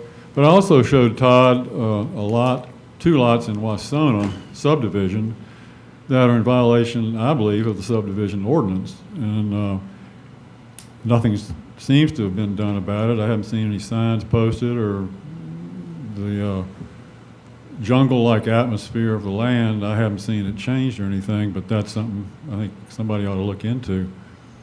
And another thing that kind of gets on me from a medical background, we've got, I counted, I think there's 7 smoke vape shops in Marion. Seems like quite a lot of vape shops that have a business license are allowed to spew out their dangerous chemicals that eventually kill people. Vaping is not safe. Smoking is not safe. To have 7 in one town of 5,500 seems a little excessive, especially when you compare it to this lady that sells hand soap who's got a legitimate business, who may not have, I don't know if she's got a business license or not, but she's got a real business that's helpful to people. And her goats, I don't think nobody here in this room can complain of her goats. So I think there's a little problem there. I think I came in a little bit late, and so I didn't sign up to anything, and so we went through the public hearings, which was a meeting of the Planning Commission. After the meetings of the Planning Commission, I signed up for a public presentation that I'm making now, but one of the members of the town council said, well, technically you shouldn't be able to sign up. Well, that brought up an issue with me. I think if you're having a Planning Commission meeting, have the Planning Commission meeting beginning and ending, and if you're having a town council meeting, have a town council meeting beginning and ending. But don't have them all mixed up in here to where you're not quite sure what you're signing up for, or I think maybe you get the point. But we've got these meetings to where I know it's illegal to have a public hearing in front of the town council, but I think I should certainly be able to sign up to speak at the town council after the public hearing of the Planning Commission. Anyway, that's kind of a minor point, but the last thing, if you read the Declaration of Independence, God gives persons inalienable rights. He gives, the people give the government powers and duties. You read the U.S. Constitution, Bill of Rights, that's for the people. The government has powers. Executive power, legislative power, judicial power. It's written down there. You read the Virginia Constitution, same thing. The Bill of Rights is right there in front. The Bill of Rights is for the people. The people give the government powers. You get down to the Virginia State Code. It's everywhere in the state code. The people have rights, the government gets rights, gets powers from the people. The state code gives the town a charter. In the charter, the state gives the town of Marion, in the charter, certain powers, duties, right? No rights. Rights are inalienable. They come from God, okay? In the context that I'm talking about, in a free society, in a free country. The town of Occoquan, Virginia, it's a small town in northern Virginia, and the recent police chief was up there. They have it right. In their town code, it has powers and duties, powers and duties, powers and duties, powers and duties. It's so clear. But Marion, in July 2023, approved, almost everybody on the town council now, except the ones that weren't there then, and 1 or 2 people didn't vote for it.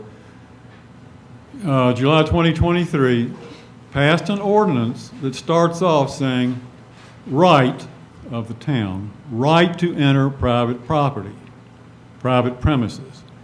The town may have a power or a duty with a search warrant, but I don't think they have a right. And I think that should be changed, and somebody on the town council ought to research all this. Read your Declaration of Independence, Constitution, Benji Constitution, State Code, Charter of Town of Marion. It's all there. It's so clear.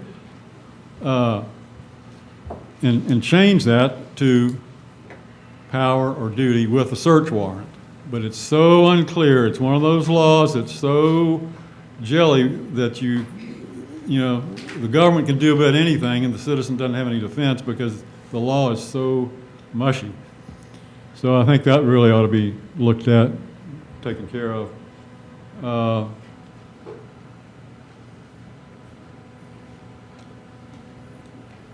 Thank you very much. Thank you. Thank you for your comments, and that concludes the public comment time. And we'll move on with council members' committee reports and other. And we'll begin the reports from that end this way. And Councilman Carter. Well, District 3 had some cuts from the federal, which I also had some cuts from the state, but we're adjusting our budget downward to reflect that. But the basic services hopefully won't be touched in any way. Maybe future hirings probably will be. We'll have to look at personnel, but I had so many great comments about our link system during the festival and everything, and I think that's one of the best things we've ever done. It's free. I mean, this day and time, what's free? And the drivers are courteous and got people to and from safely, and they're very professional, so quite proud of our accomplishments at District 3. This Saturday we have 3 graduating classes at our School of Health out here, PT, OT, and PA, down at Abingdon at the Family Resource Center, or whatever they call it, the big one there off the interstate. And then at some point this month, we'll have 2 more new classes, OT and PT. But I just don't know what the dates are. So we'll welcome those new students when they get here. That's it. Thank you for your report. No reports this evening. No report. Thank you, sir. Councilman Atwell. No report, Your Honor. Thank you, sir. Councilwoman Jennings. Yes, I would just like to make a few comments. I would like to address what has been said about me by some citizens on Facebook and to explain why I said what I did at our last council meeting when the water department was called out for deficiencies by our mayor. As chairperson of the town's personnel committee, my #1 concern is how our employees are treated. I have served on this council for almost 20 years. It is my recollection that no council member or our previous mayor has ever called out a department for deficiencies in public. If there is an issue with the department, the process is first talk to the department manager so that the issue can be understood. If further work is needed, then go to the town manager. If council needs to be involved, a closed session is covered as allowed under State Code 2.23711A1 to further discuss the issue. Our town is working well and is America's coolest hometown because of our hardworking, qualified, and loyal employees. They do the real work and have made our town what it is today. I sat down with the employee who does the water billing, and in 20 minutes she explained the process to me, and she would have done that with that education for anyone who would ask her. Yes, there are water leaks, and once they are fixed, our town adjusts the bill. To those citizens who have said that I'm trying to hide something, please come and talk to me instead of assuming that I am untrustworthy and putting that on Facebook. Possibly you even misunderstood my facial expressions last meeting. No one is a mind reader, and please don't assume that you know what I am thinking in the future. Thank you. Thank you for your report. And Councilwoman Spencer? No report, sir. No report. Vice Mayor Gates? Yes, I'd like to talk, there were some questions about the water department at the last meeting, so I've asked staff to address some of the things that we're doing now and what the water committee met and discussed. So the water committee met after the last council meeting and we addressed these things. We want to hear from the public, so we took everything that we've heard and tried to address those. Even though we have been previously, we looked at them again. Billy has already spoken about radio read implementation. We're at 125 meters roughly, and we're just waiting on the meters. The rest of them have been installed. They should really help. Lots of things. One thing is that we're going to 1 time per month water billing, where we've had 2 cycles before. Now we read radio read. It goes much faster, so we're going to once a month cycles. That should help a lot. It should help us address major leaks, and we've already seen this. We've already seen that now every morning, at least 2 staff members are looking at leak detections, and we're contacting those people that we have phone numbers for. If we don't have your phone number, we're reaching out. Hopefully the paper will help us. We're going through water bills to ask for phone numbers to add to water bills to our accounts so that we can contact you. This morning we contacted Mr. Harmon so that he could look quickly. Otherwise he would have waited another probably 21 days before we would have even known he had a water leak.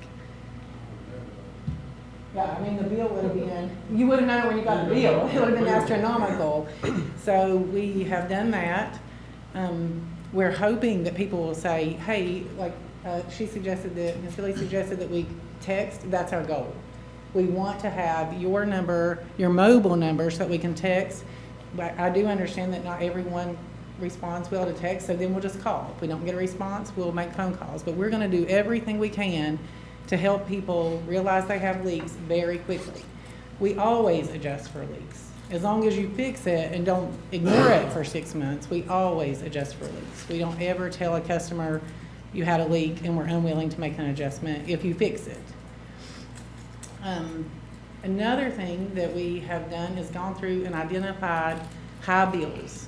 Bills that have gotten in excess. As we have established, we are really benevolent, and we had to be through COVID, and some of those bills haven't been reined back in. So in an effort to not allow customers to get so high where it's really unreachable for them to pay them off, we have contacted those, we're working with them and trying to get them back down. At that point, to that point, we're gonna start enforcing town code. We haven't for a long time.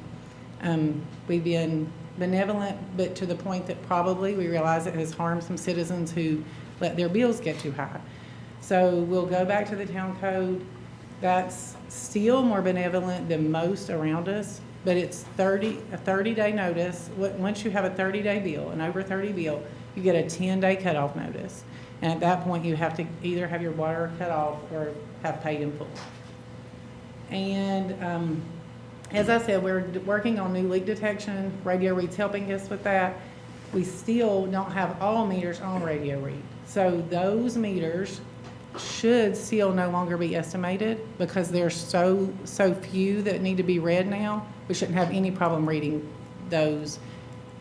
And we're going to go back to reading them because we don't know exactly the date that we'll get the radio reads in. We could be 4 to 6 weeks, is that what they're saying? Another 4 to 6 weeks. So those will be read. If you have a problem, and this has already happened, so someone came in and said, now that you've put the radio read in, my bill is high. And we understand that radio read is new technology, and we've had old meters in the ground. These are more accurate. So we had someone come in this week. He looked at his water bill and said it's too high. I mean, there's no way it's not too high. We pulled it up, Todd was there on the screen and said, sir, this is your usage. If you can tell us that it's wrong, we'll look at it. But July 20 through 23rd, there's no water running through your meters. And he said, that's correct, we were out of town.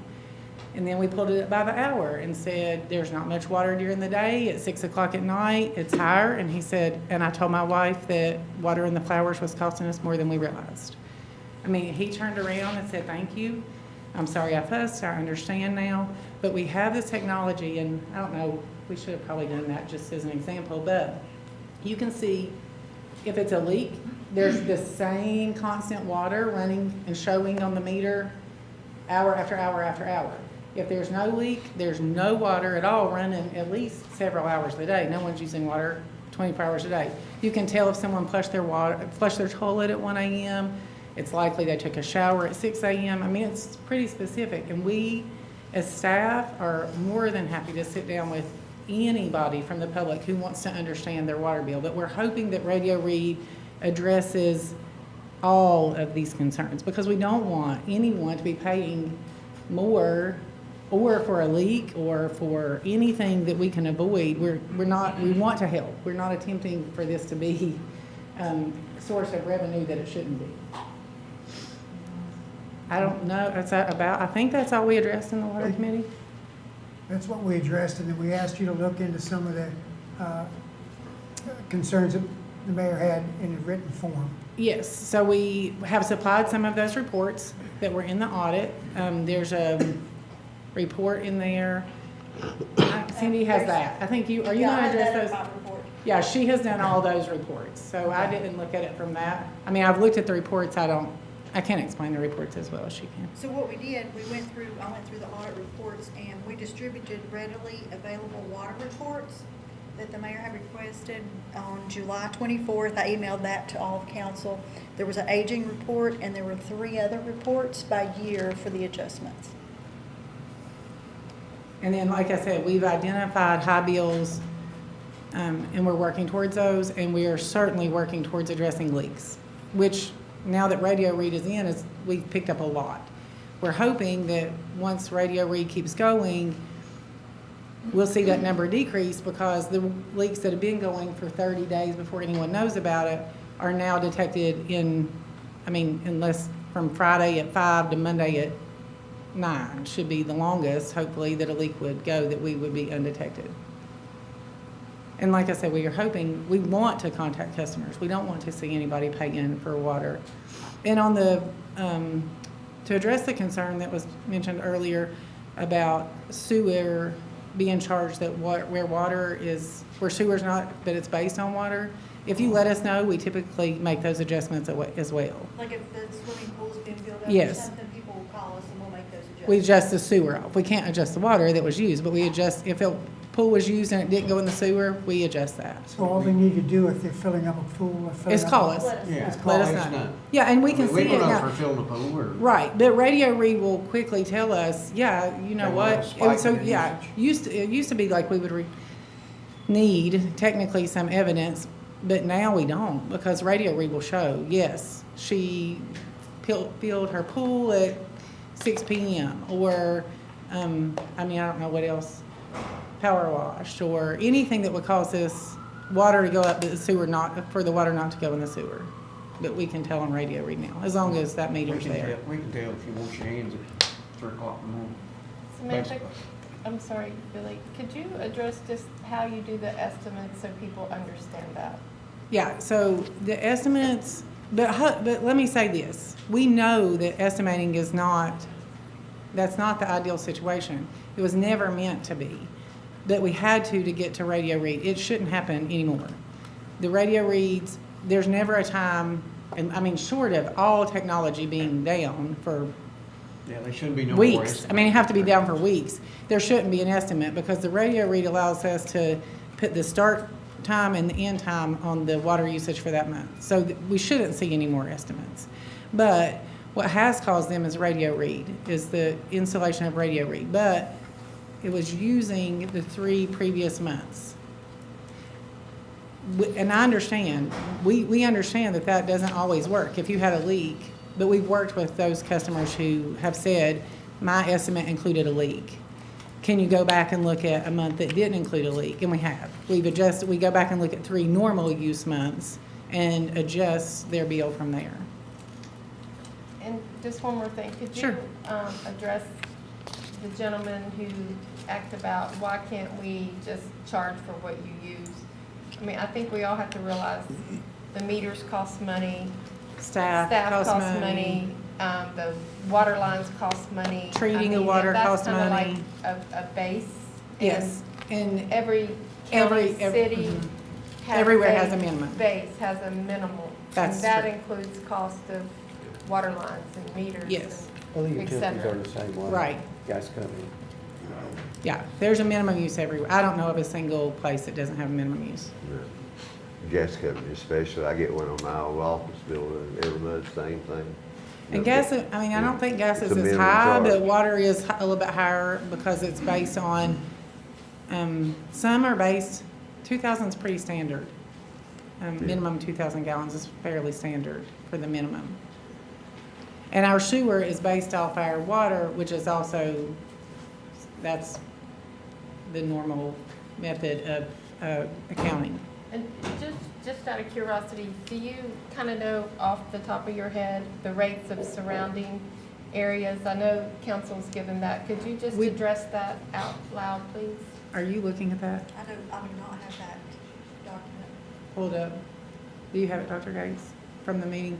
We actually reviewed this in the water committee, and I can get my laptop, but we are fairly low. Our rates are still considerably, we're in the bottom 20%. I think it's fair to say we're in the bottom 20%, the lowest 20%. We're in the lowest 20%. I think it was at Rich Valley maybe whose water was lower than ours. I think there's 1 or 2 in Southwest Virginia that we've looked at that are lower. And overall. the sewer, I think it was the same on sewer. And some are considerably higher, much higher. I can say one that I know of, and that is the Washington County Water Authority. Their bill is over $90 for water and sewer for 2,000 gallons. And that's without So trash. we're comparing apples to apples. Yes. Ours is approximately 40, correct? I'm not counting garbage. Right, it's our minimum bill now is $56.90. 57.60. Okay, and that includes $17 for garbage, so $40.60. I didn't catch that, Jim. What was Washington County? Washington County's over $90 Is that right? for 2,000 gallons. And I think With County, do you remember that off the top of your head? No, I do not. But we were I- still I relatively know- lower. We're on the lower, yes, We're we're in the the lower. lowest. Our rates If are on the you're looking- lower side. But the thing of it is, we always work with these people adjusting bills. Yes, sir. If they prove that they fixed it. But the If they ball's- fix a- ball's in their court. Right, if They you, have if to you have a fix leak their and you leak. fix it, we adjust. Yeah. We appreciate Because that we you're. can't go on private property and fix a water leak. We don't do that. True. But this radio read, before, I mean, truly before, you could, if you had a leak that started the day after your meter was read, Yeah. and you didn't get your bill to know to call us, and you realize there's a leak, then you're talking about 4 weeks. Well, no, 4 weeks plus a few days. Now, we have staff looking at it every morning, more than one staff member, looking at it every morning separately, just to make sure that we're catching as much as we can. Now, did Radio Read find a lot that we wouldn't have found? People pay, I think, there are people who are paying $80 bills, for example, and they just think that's their normal. But now we know it's not their normal. They have a leak. But it wouldn't detect that before because who's calling about, most people aren't calling that their water bill went up $20. But now we can help say, you know what, you're actually probably only using minimum usage. Part of that you're paying is a leak that you've had for a while. But it's such a small leak that it was undetected. But Radio Read detects any leak. Now, to say that we're going to be able to call everybody in the first couple of weeks is not reasonable. I mean, we're working through the biggest ones first and working our way down to looking at ones that might just be the little leak that's been going on forever that the homeowner didn't even question. Is there any way I can monitor my house, the usage month by month on your little So I think that that is possibly the next step in the system, but we have to have them all in first, I correct? think, we discussed it when we But yes, so first we're started hoping this. for that. We may be able to get an app on your phone, maybe. We're Yeah. not, it's been a year or two since we've even talked about that. I mean, we've been working on this for several years. I'm not getting my money's worth, I won't turn my spigot on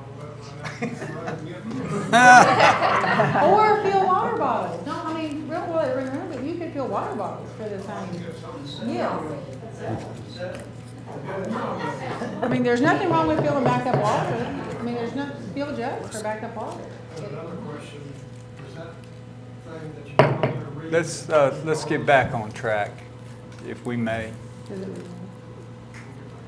Yeah, I can't let the meeting devolve. It's good, but let's proceed. I think that's all that came out of the water committee notes, and the water committee met, we as staff and the water committee put together lots of comments that have been made, and we tried to address each of them, and we worked diligently since that water committee meeting to address them, and we will continue to.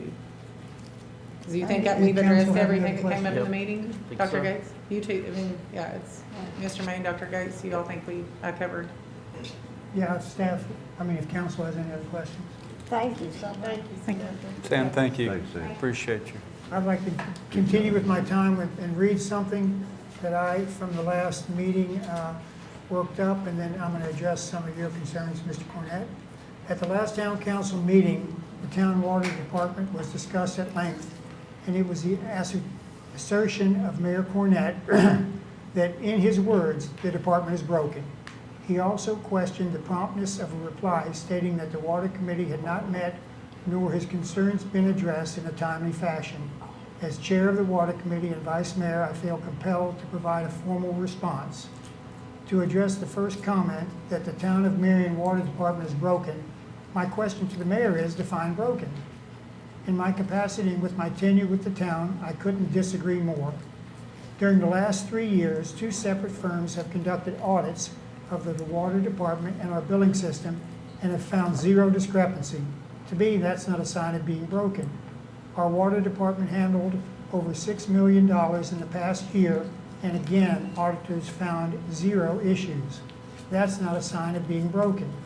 At council meetings, we have been approached by citizens less than a handful of times during my tenure with issues they felt were unresolved by the water department staff over the past 2 years. While the water department handled hundreds of bills, calls, concerns every month, and handled them successfully with very few of the issues being raised being escalated. That's not a sign of being broken. Just this year, our water department successfully handled a $1 million plus technology upgrade in which they entered each and every one of over 3,000 meters, customer meters, by hand with specific codes to each specific customer, while still collecting water and sewer bills, serving our customers, and addressing any issues that were brought to their attention, all with professionalism and grace. That's not a sign of being broken. The mayor asked if bills were estimated. Of course, the answer is yes. There were reasons for that, where staff must estimate a customer's bill for weather, staff absences during sickness, vacations, customers not providing access, such as parking over a meter, and especially over the last number of months for the meter changeouts going to radio read that we've been accomplishing during that time. Every time the town is forced to estimate, the corrections are made the very next time the meter can actually be read. To address the water committee not being responsive as the mayor would like, it should be noted that the mayor's request was only 2 weeks prior. I asked our clerk a number of questions during that time that the mayor had asked me, but I could not answer. I personally informed him of these answers on Monday before council. I further told him that the water department with staff was happy to answer any further questions or concerns, and all he had to do was ask the department. The mayor's extensive request in writing to have staff review the past 3 years of water bills to provide a report detailing adjustments, meters installed, and a list of all bills that were, quote, allowed to get too high, is being addressed. This involves over 3,000 bills every month for 3 years. That is literally over 100,000 bills to be reviewed. Again, we've only had a handful of customers complain in the past 3 years. In addition, some customer confidentiality issues may have to be addressed. The sheer staffing to compile and complete this task could possibly cost the taxpayers far more money than any benefit it would present. Our auditors review our system and have found no discrepancies. If someone has a leak or chooses not to pay their bill for over 90 days, the likelihood of having an extremely high bill is absolutely possible. I do not feel at this time, if the town staff did not know of the leak, they couldn't monitor it at that time. Now we've got a solution to that with the radio read. The system the mayor is asking to review is being systematically replaced as we upgrade our technology. The radio read system will allow a much more accurate reading of each customer's bill, but even then, it cannot stop someone from using more water than they can afford. My hope is that all elected officials will work as professionals to address the real concerns of our citizenship in a timely fashion through the very system designed by our Commonwealth through what is called a strong town manager system of public governance. The mayor asked about dual billing.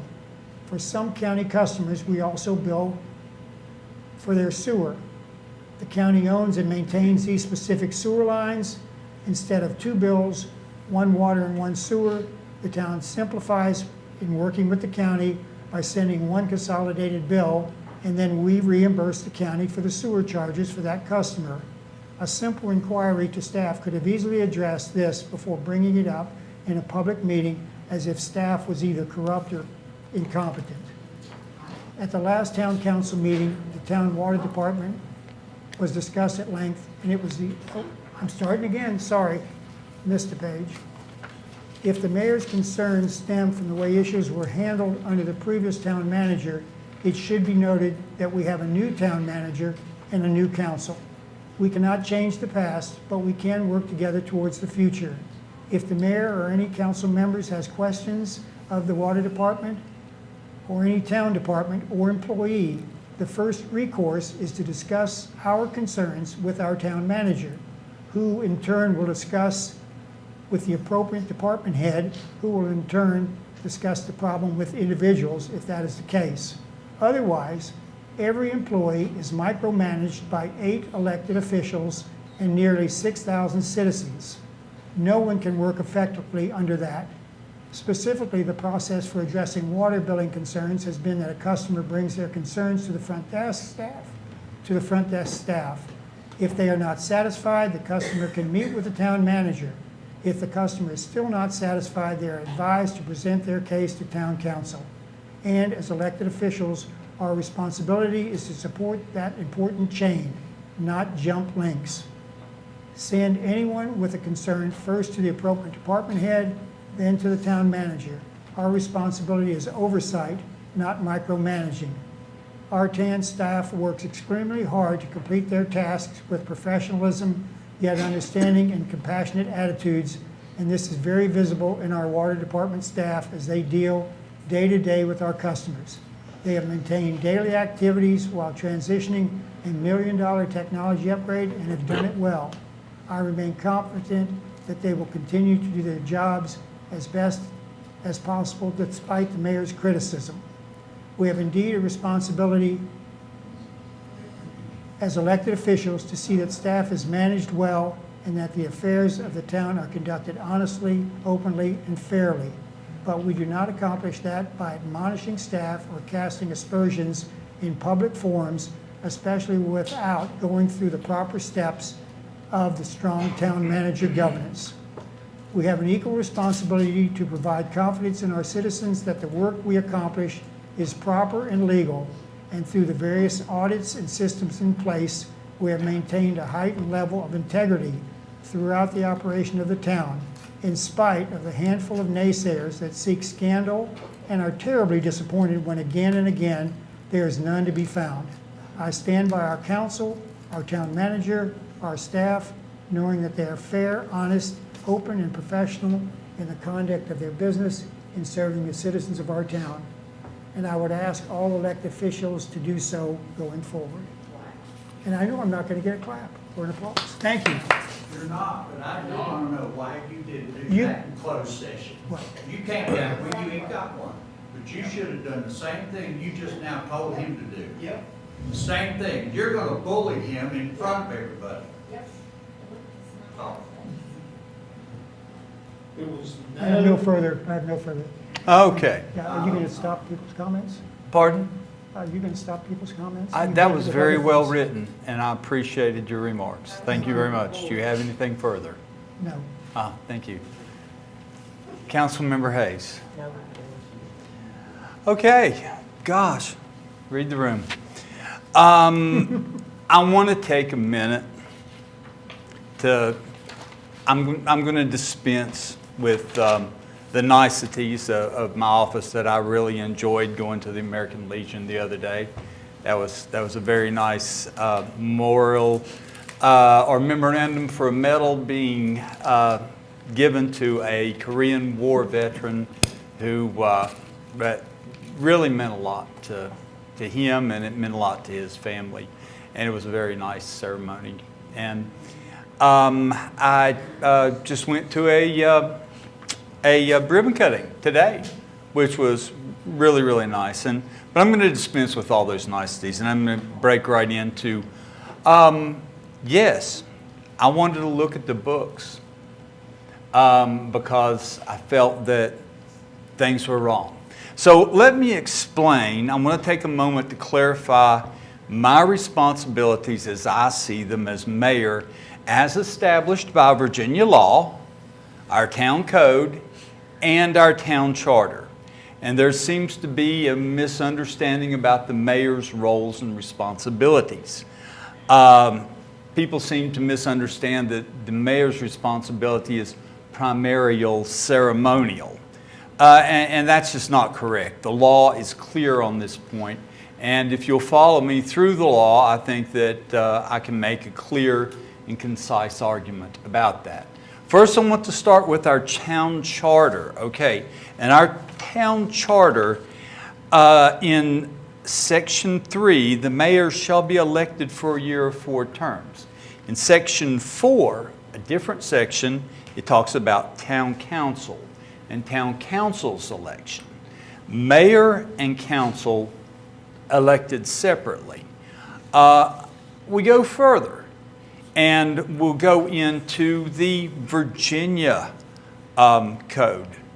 Code section 15.2-1423 of the Virginia code states that, and I want to make sure that I get this verbatim so you don't mind if I have this in front of me.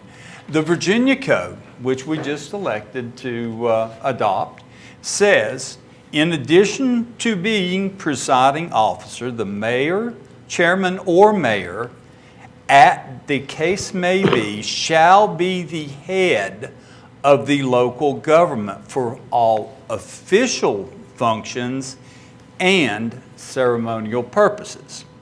He shall have a vote, but no veto. In the event there is no chief administrative officer, it shall be the duty of the chairman or mayor, as the case may be, to see that the functions set forth in 1541 are carried out if the governing body has not acted otherwise. And of course, 15.2-1541 basically is the duties of the town manager, if you're unfamiliar with that. So, you see that the Code of Virginia also agrees that the mayor is the official head of the town, which is substantiated even more by our own town code, which I will read verbatim. The mayor shall attend the meetings of the council and preside thereat. He shall, and I want to use this word shall because it's not can, may, or should, it's shall. meaning I have a duty to do this. It's not a choice, it's a duty. He shall have the powers and duties of a member of council, including the same power as a councilman, to vote upon all matters coming before the council, but shall have no veto power. See, similarity to the Virginia Code.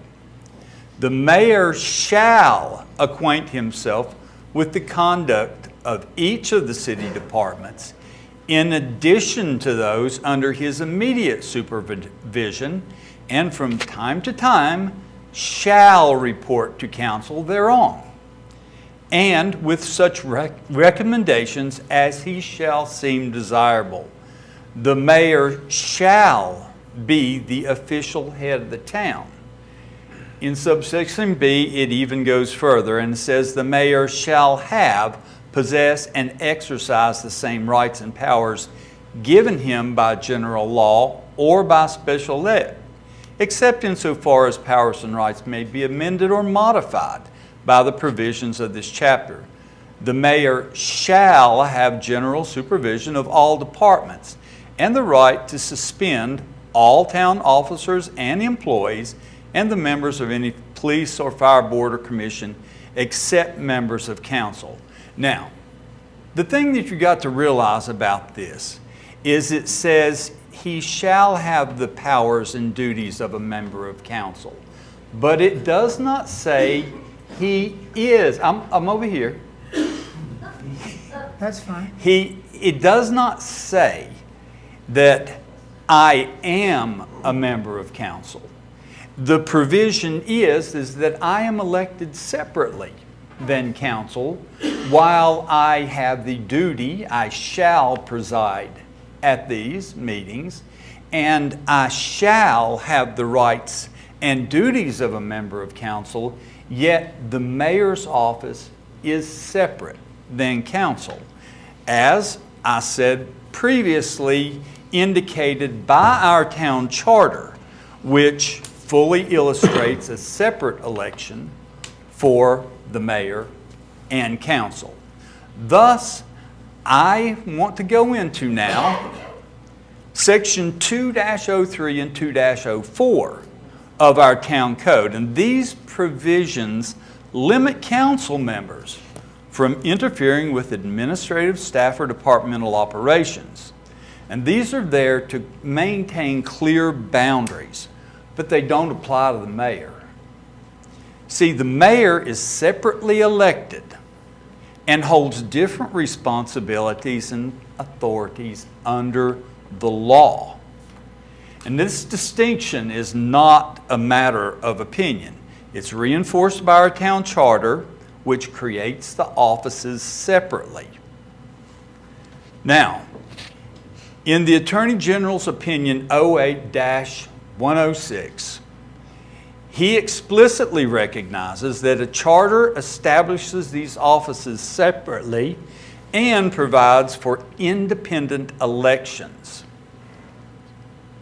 The mayor serves as an office holder independent of council. So let me be clear. As mayor, I'm not here just to cut ribbons, kiss hands, shake babies. I said that on purpose, yes. We need a little levity here, but the charter is clear. The Virginia Code is clear. Our town code backs it up. And the Attorney General's opinion also distinguishes that the mayor is not part of council. So I do not have to ask council when I need information. And council cannot limit me. Please, order. Thank you. Need to make this point. Council cannot limit me to the information that I can get because I have a duty in the absence of the chief administrative officer to step into that role and to make sure that those functions are done. That is the job of being the mayor. And that is clear. I hope it's clear to everyone here, and I hope that I have elaborated in this not to the ire of my council members, because I care about each and every one of you. But Susie, you told me the other day I may overestimate my office, and I told you you may underestimate it. And we are going to have differences of opinion, and you may even differ on these, but these are the facts under the law. And the law is very clear on these matters. And I would like to follow this up with saying that we all want the same thing here, and that's the betterment of Marion. That's to make our citizens happy. That's to take care of our employees. That's to make sure that we're all going home happy too, and we can stay friends, or at least we can be civil with one another and take care of the governance of the town of Marion together.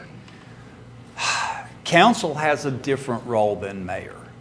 Mayor has some oversight duties and a real obligation to step into the role of town manager if there is no town manager. And that means I need to be familiar with that.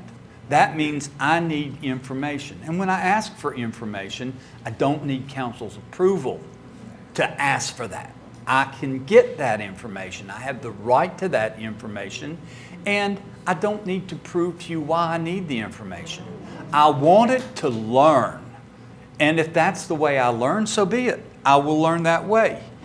I just want to say, as we move forward, I hope that you understand that I do understand my duties.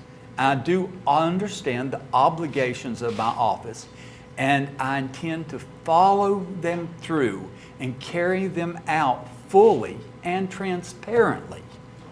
I appreciate everything everyone did here, because yes, you did a very good job of explaining the what you wrote there, Dr. Gates, is magnificent, and I like that, and it was very informative.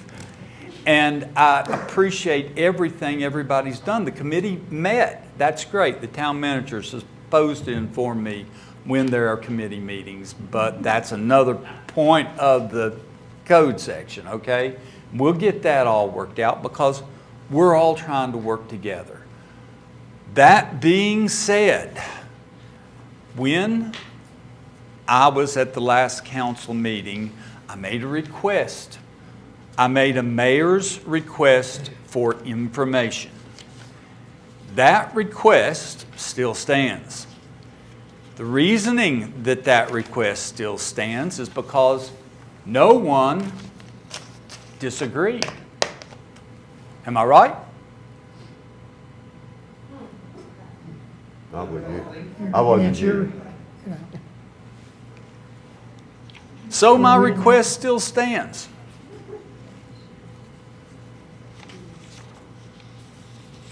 Where is that request? I thought you took back your request at the last meeting. Nope, didn't. Never got back to me. Does anyone have it? I don't have it. We never saw it. Never saw it. I passed it down the line. I do have other copies of that.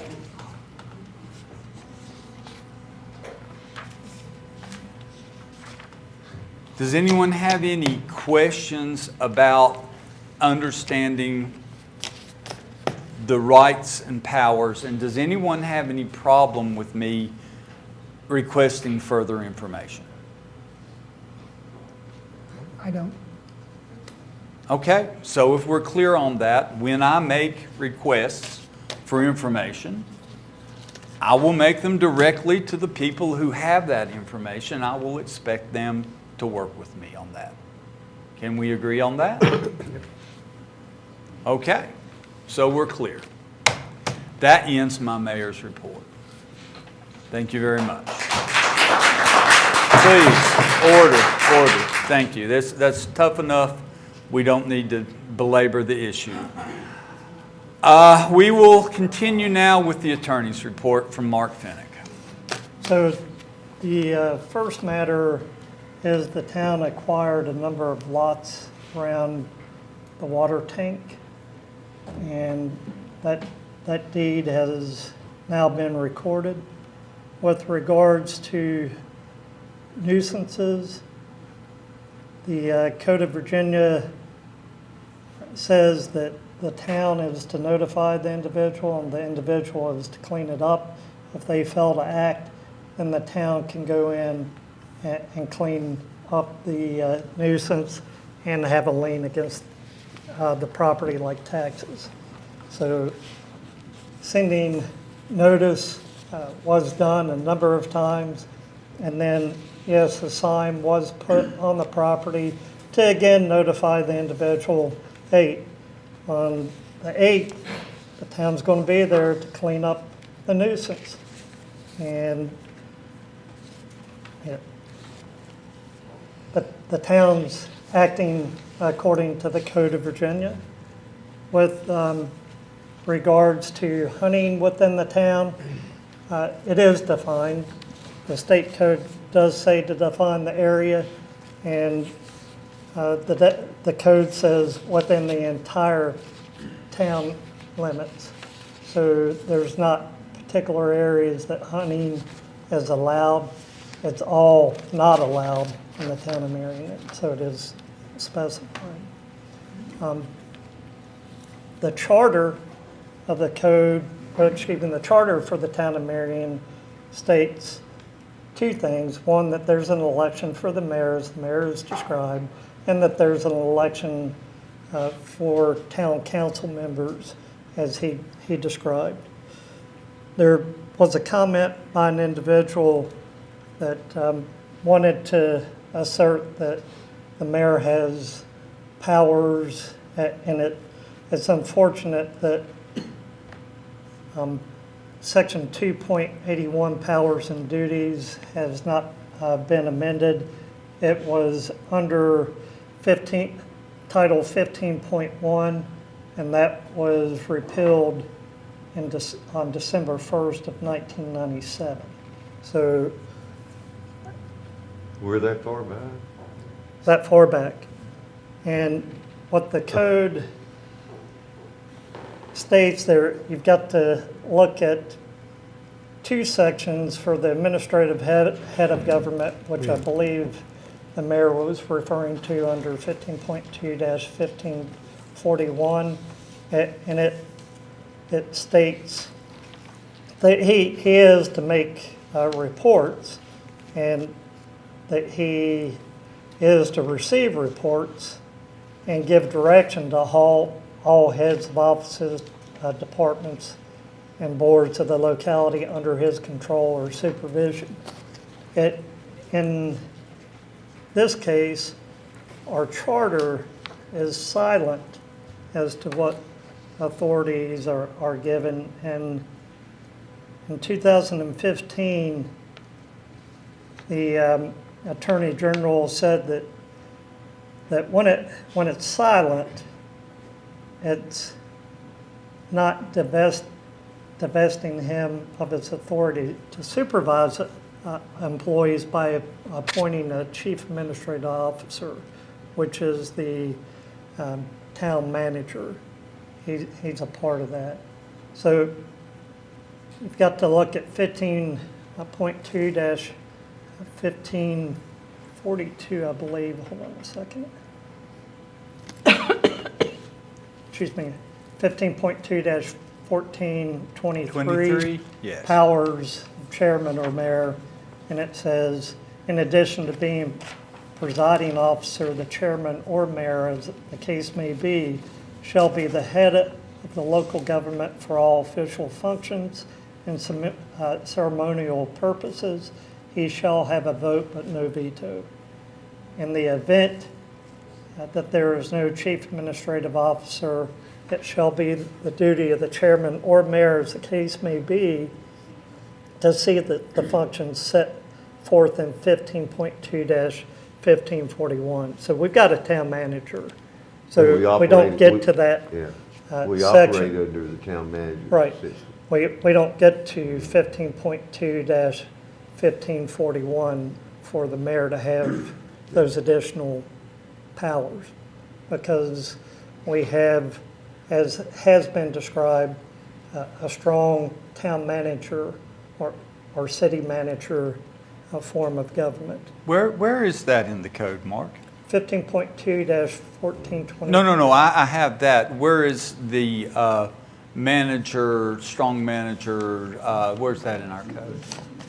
In the event that there is no chief administrative officer, How would I prepare for such a contingency if I did not have the information well, at that point in time, you would get the information. overnight? Well, however long it would take, if you change town managers, it's going to take the new town manager some time to get all that I think information. that you're grasping at straws, Mr. Finnick. I just read you what the opinion of the Attorney General was in 2021. Which AG opinion are you referring to, Mark, if you don't mind? I'm referring to 08-106, Bob McDonald. This is the Attorney General's in 2021, so that would be after what you're referring to. Right, in reference to what city or town? The town was Urbana. It was it says to also see the opinion of an older Attorney General report from Andrew G. Barry Jr., but this was 21-011, and it was a request by the Urbana town attorney. Could you give me both of those, please? I would Print it like. out? Yeah, that'd be fine. Sure. So you're saying our town charter, so much of it has never been revised? Well, the town charter is the 1997. first part of what, if you were to look up the municipal code, Yeah, the first part is the town charter, and it defines the election of the mayor, and then it defines the election of town council. That's what the town charter is. The rest, you start with chapter 1, and so that's not a part of the town charter. We did have the town charter amended because by virtue of, it was just a couple years ago actually, that the elections, the timing for the elections got changed from May to November. yeah. And so the charter was amended at that time to conform to what Congress, it was Congress, I believe. No, excuse me, it was not Congress, it was our state legislative body. But explaining why the mayor has the right to vote, we have 7 council members, and I think previously is what the thing, no, Mayor Helms decided never to vote unless it was a tie. And I don't know about Mayor Guy, I wasn't on the council, but, so it's new to us, but that's why we have 7 council members. There should never be a tie. Well, Although the code of Virginia does allow the mayor to vote, Yeah, he's chosen to vote, and so unless one of you had a conflict that you were able to state, with the mayor voting, if somebody has a conflict, then there would not be a tie.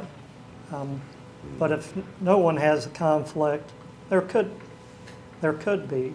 Yeah, we just had one tonight, so. But heretofore, I mean, we probably, in the 12 years I was on, we probably never had over 2 or 3 ties before,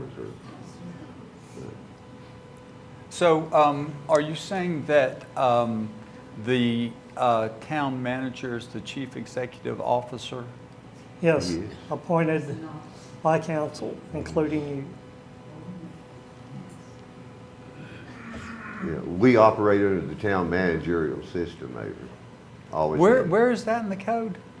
That's just 2 forms of government, mayoral. No, but I mean, where is that written down? I just want to find it, that's all. Don't know off the top of my head, but that's what we operate on. As long as I've been here, the town manager has been the CEO, the chief. Oh, no, I don't, CEO would be the head of a corporation. Or call it, whatever you want to You're call it. confusing CEO and chief executive officer? Or No, is I'm that- not confused at anything. I'm saying the town manager is always. I don't doubt his authority. What I say is that the authority and the duties given to the mayor in the Virginia Code and in the town code are pretty great. And these aren't just something they wrote down so that, this is a legal document and it's crafted so that every word has meaning. So I read it in a legal aspect, and that's the way that I interpret it. And I understand that. I get, but what I'm hearing are almost two different things. One from you, one from our attorney. Is that right, Mark? The mayor did mention powers that he has. Those powers become in effect when we don't have a town manager. Is that what you thought you were saying? No, what I'm saying is that I do have duties and responsibilities. Okay, I'm asked to sign checks. Don't you think I should get a look at the books? Oh, I'm not questioning. Oh, definitely, you've got to verify whether the checks that you're signing are to be signed. Yes. And in order to do that, I'm going to need to look at a lot of information. And I don't want council to have to approve every time that I need to look at a document or request some information, which is what happened the last time when I requested this information. Can I just say something? When you Sure. requested that information, the staff determined it would be 180,000 pages that you were requesting. We could also And it would deliver take that how many days and how electronically. many staff? We also determined that already existed electronically, had been transmitted to the auditors, so it could be transmitted to me just as easily.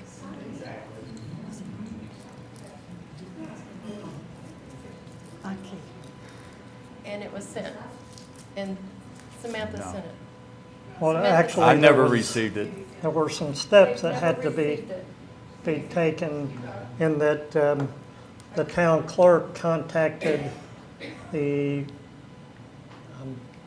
software company because there's proprietary information that isn't to be disclosed, such as Sure, sure. names and Sure. addresses. And so that software programmer took the information out and had it in a form so it could be provided to the mayor and to council, which it was done.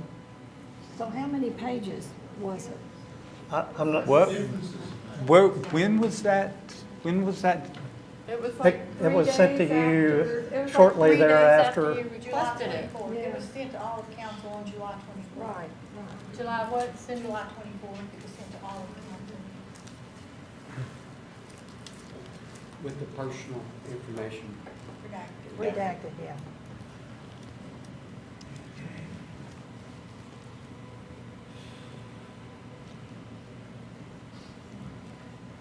And it was sent from, It was July 25th, water reports.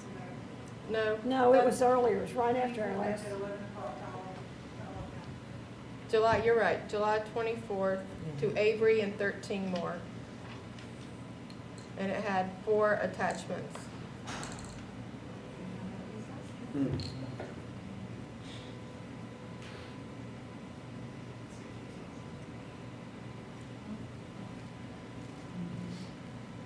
When was our last council meeting, Cindy? July what?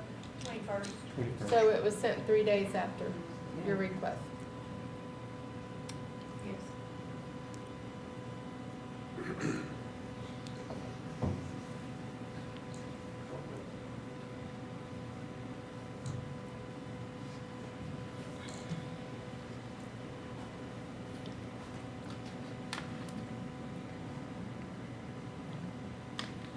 Okay, what about the rest of the information I requested?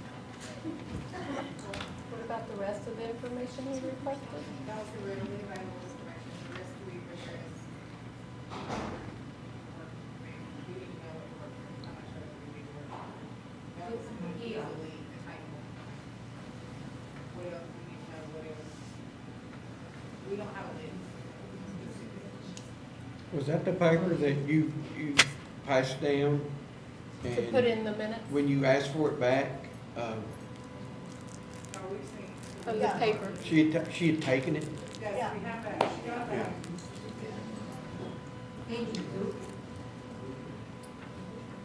Okay, thank you. So that request never reached me.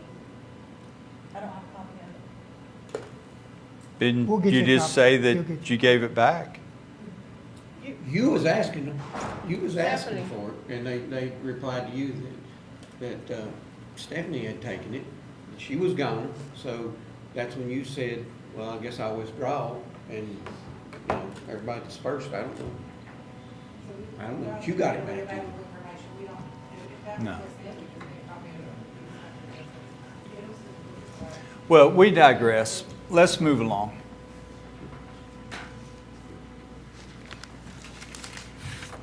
And next on the agenda is, we just got through with the attorney's reports.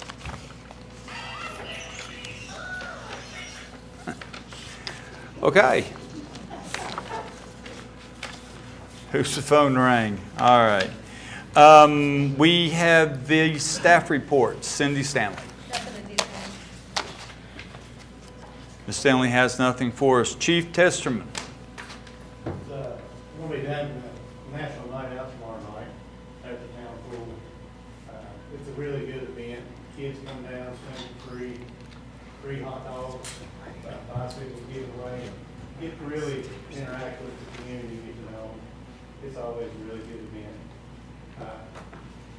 We've got plans going on now for the Halloween Madness and also the chili cook-off coming up in October. And matters coming up in August, we have Officer John Blevins and Tyler Hinch will be receiving a Valor Award going to Williamsburg August the 26th at the Chiefs Police Association meeting. So they'll be getting that. That's from their action from Ray that's involved with them last year. And also we'll be bringing back a lifesaver award to Officer Dalton Pennington to present to him as well at council tonight.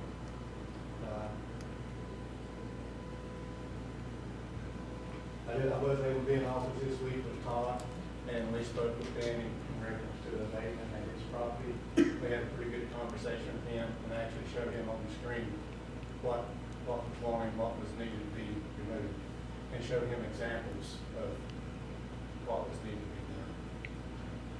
That's all I have. Thank you for your report. Chief Ham. As far as staff updates go, I don't have a whole lot. I would like to make the council aware that Santa's Elves program is working towards their own 501c3, and I've been asked to sit on the board, their inaugural board. That's something that's still in the works. I'm pretty excited to be a part of that. General updates from the station.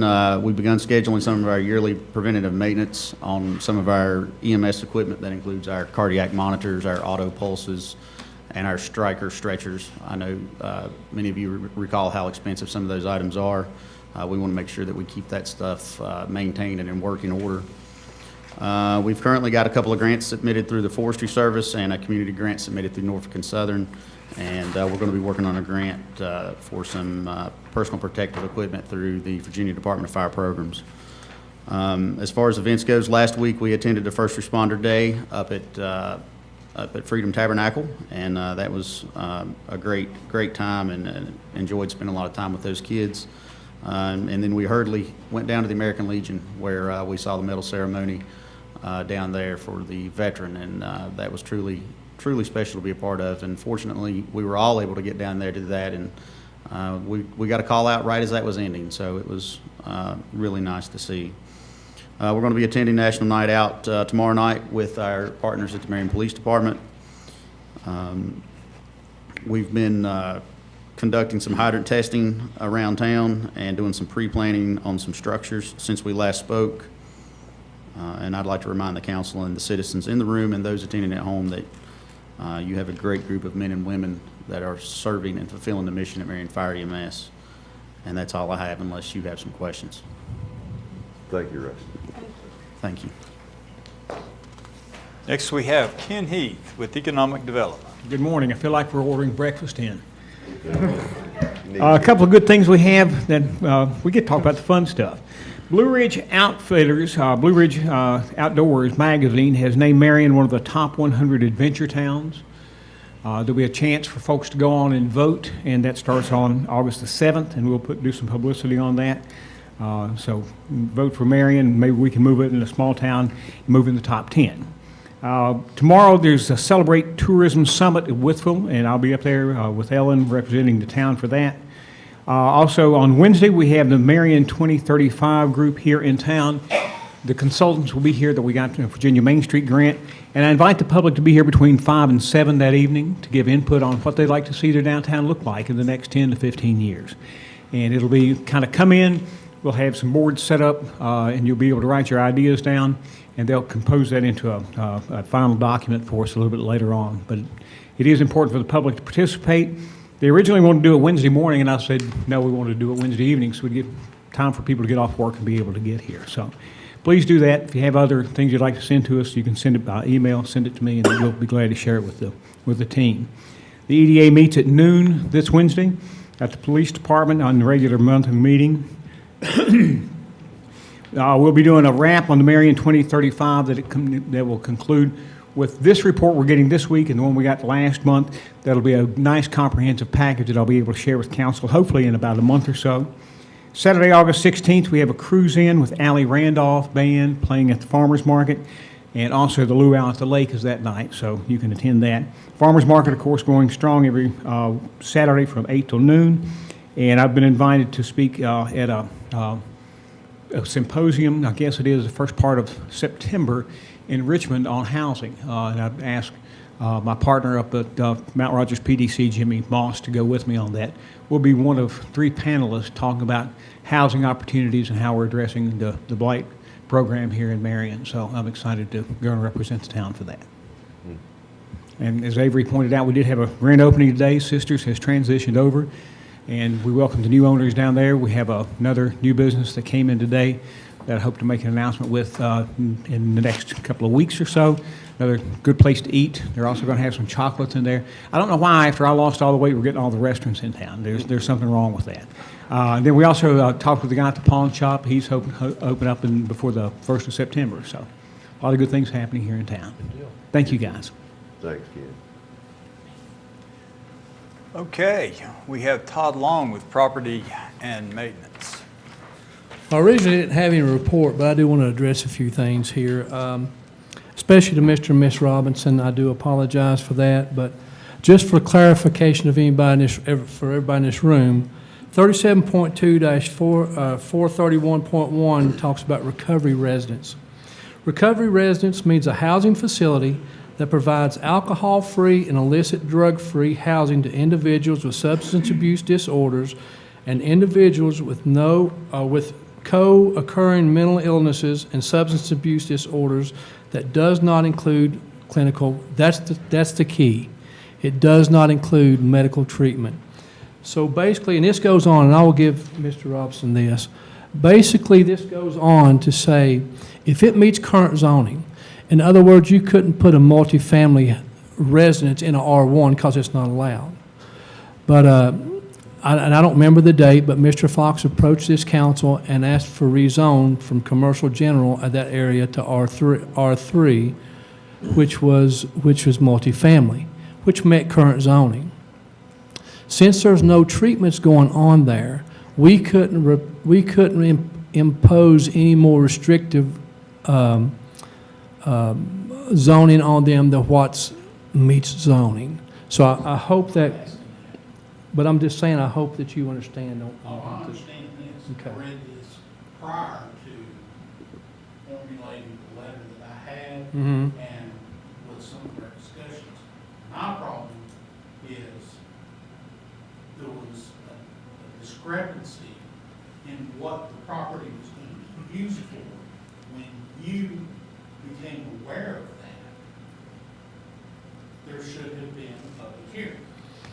So if council does remember, I did address that, right?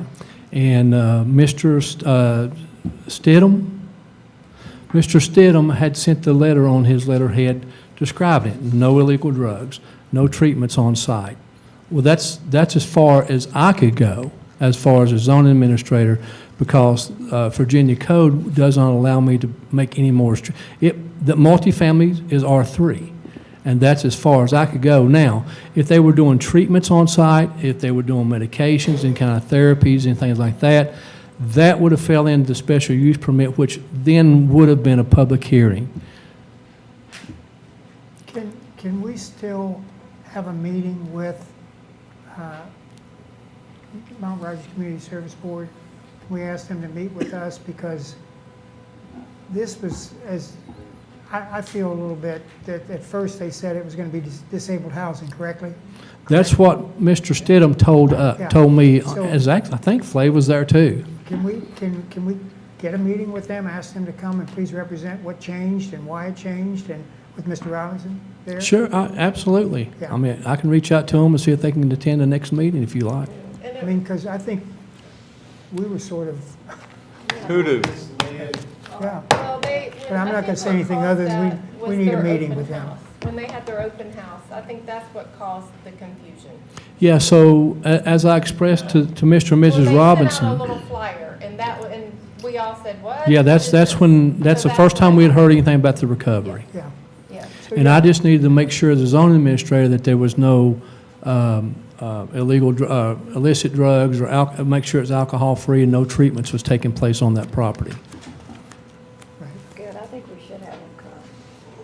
And Mark, if you can explain that any clearer than I did, I mean, So as far as a landlord can show a preference to individuals as long as they're not discriminating by doing that preference. There are certain protected classes.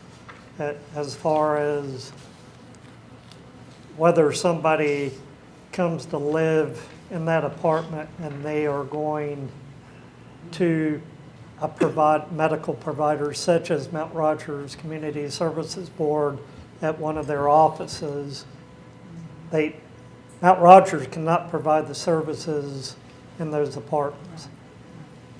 Any individual that's receiving the services can go live in those apartments. And I think that's all that, in the end, what they were stating, and we'll find out, is that they just wanted to have a place for their clients to live within the town.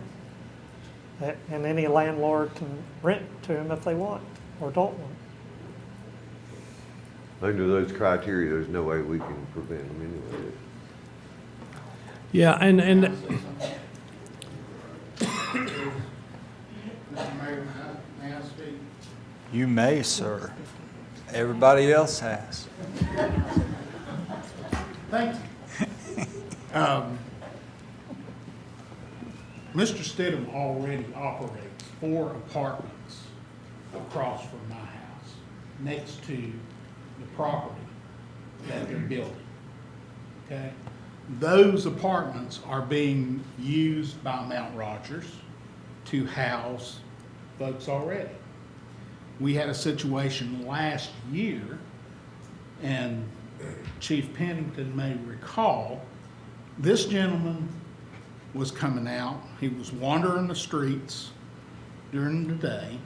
He was wandering the neighborhood at night. He was behind one of the houses in the neighborhood, hooting and hollering and screaming, making threats to them.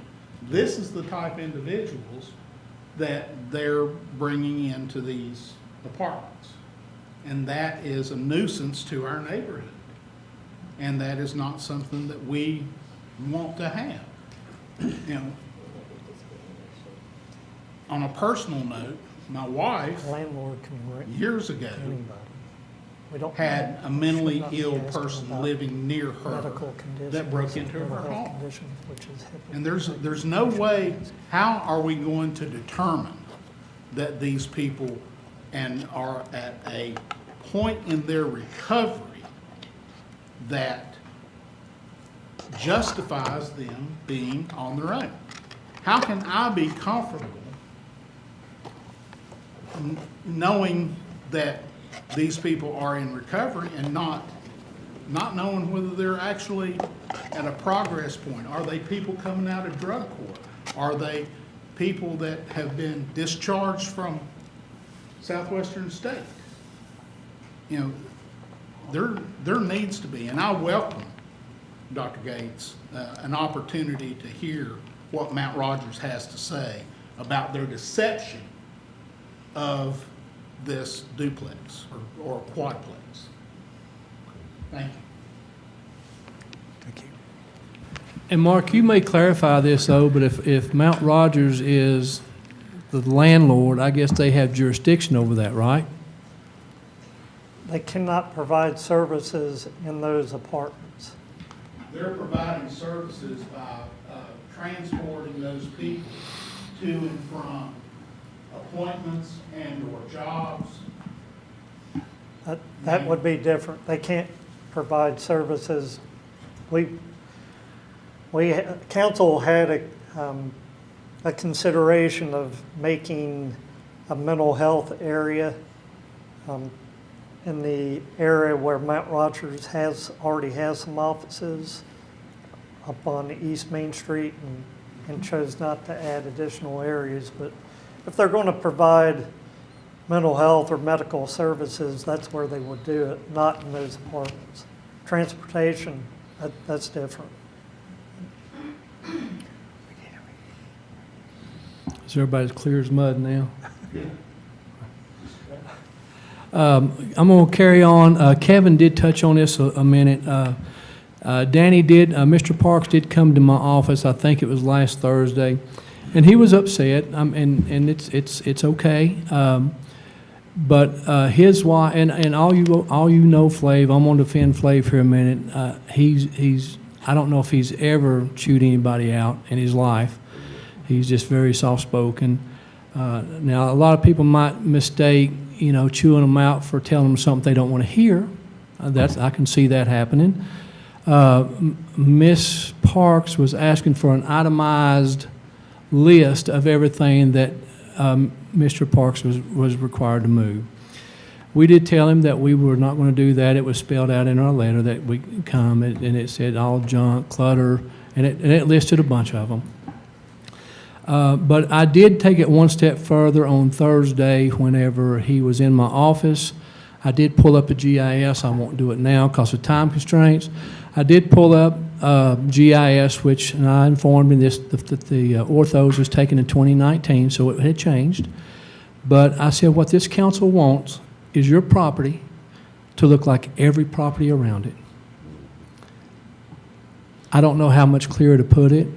I've done my due diligence in trying to, without listing every piece of stuff that we would like to see removed on his property on a piece of paper. There has been a lot of people talking tonight about the sanitation ordinance. I would like to address that. I've said before, there's only one perfect document. We're never going to write a perfect document. And it doesn't matter what time that this council says, set your trash out by this time. It's not going to accommodate 100% of the people. It's not. In most cases, the zoning administrator or the code enforcement officer can look at something and says, that's not unreasonable. Yes, it's out an hour before 6, but it's contained, it can't blow away, it's in a can with a lid on it. I'm okay with that. But there are people in the town of Marion that if you rolled your trash out at 10 minutes till 6 and they seen it, they would take a picture of it and be right here the next meeting or the meeting after and say, you're not doing it. You're not doing it as it's written. So that's why we've been doing it as we're written. Now let me say this. She's correct. The lady that spoke earlier, she's correct. There's elderly people here. I took a couple of days off last week. I got my work phone forwarded to my phone. I take every call that every time it rings. Even when I'm off, it doesn't matter. She said that she got a letter, and it was up on Catron Street, but she was a caregiver. But she leaves at 2:30. She takes his trash to the... We don't know that until somebody informs us. We do not know that. But I can promise this council and these people right here, it may slip our minds, but he will never get another letter from us because now we know the situation. I don't know how to get much fairer than that. I don't. In 2016, I made a proposal here. Mr. Rush was here. Why don't we get everybody the 96-gallon toter? All the trash cans would match. We get the lifters for the back. It's going to cost about $175,000 for 3,000 cans. I know it's a lot of money. Don't let it scare you. But if everybody pays $17 a month, that's $204 a year. If you multiply that by, if we got 3,000 people, that's in excess of $600,000. Now, then I think we could put an end to this. I really do. Because if we buy the attachments that goes on the back of the truck to lift 350 pounds of trash, because that's what they're rated at, then we could say if it's not in these cans, we can't get it. But we have to make exceptions for holidays. Christmas, you're always going to have that. You're never going to write a perfect document, guys. You're not. But I can tell you that, and these people may not agree with me, but I'm pretty reasonable. If somebody can give me your point of view, and I look at that, and I say, yeah, you're right, I get it. But I can tell you this. I've heard a lot of people is upset that we don't enforce ordinances. I get a lot of people upset because we do enforce ordinance. But I'm going to enforce what this council has trusted us to do. Now, there's only two of us. And it's hard for two people to enforce every zoning ordinance and every town code every day. But I can tell you that we're doing the best we can do. And I know that's probably going to hit Facebook okay after a while, and I'm okay with it. That's all I got. Any questions? Thank you. Thank you very much for your Thank you. report. I have 3 sets of emails here that are all points to the trash ordinance. Mhm. And I believe in some of them, it pointed out accountability of Mhm. sanitation workers. Okay, can I address that? Sure, go ahead. So nothing was said about that through the whole process. I understand. So let me say this, Sarah. I didn't hear what she said. I didn't either. She said nothing was... Emails were all sent to every member of council. You have, Susan. So Ms. Taylor had sent us email wanting to spell out accountability in the zoning ordinance. Our opinion was accountability went in either a personnel manual or an employee handbook. The zoning ordinance wasn't a place for accountability. You've got department heads here who you've made responsible of these departments. If someone's not doing their job, it's related to the department head or wherever that guy's working at, and there's where it comes down at. We felt like that the accountability portion of it, zoning ordinance wasn't the place to put it. So would the job description be the place to put it, because it's not there either? Either a job description, employee handbook, that's not my department, it's probably, I don't know, HR department. It's not my department, so I can't answer that, Sarah, I'm sorry. Any other questions? Thank you. Thank you. Billy Ham. I have no real significant updates on any of the activities that I told you about last month. However, I did put a copy of the email request that I received from the airport asking for $4,900, 1/5 of the cost of a snowplow that they purchased. I would like to ask council if if it's something they want to approve. You want to refer that to the finance committee? Yes. Want to refer that to the finance committee? Actually, I sent to the finance committee Okay. on 24th of June. On the Everybody 24th. else, just so you know, all the other localities are paying the 4,900. But we can certainly do that and have a sit-down meeting on it if you want to.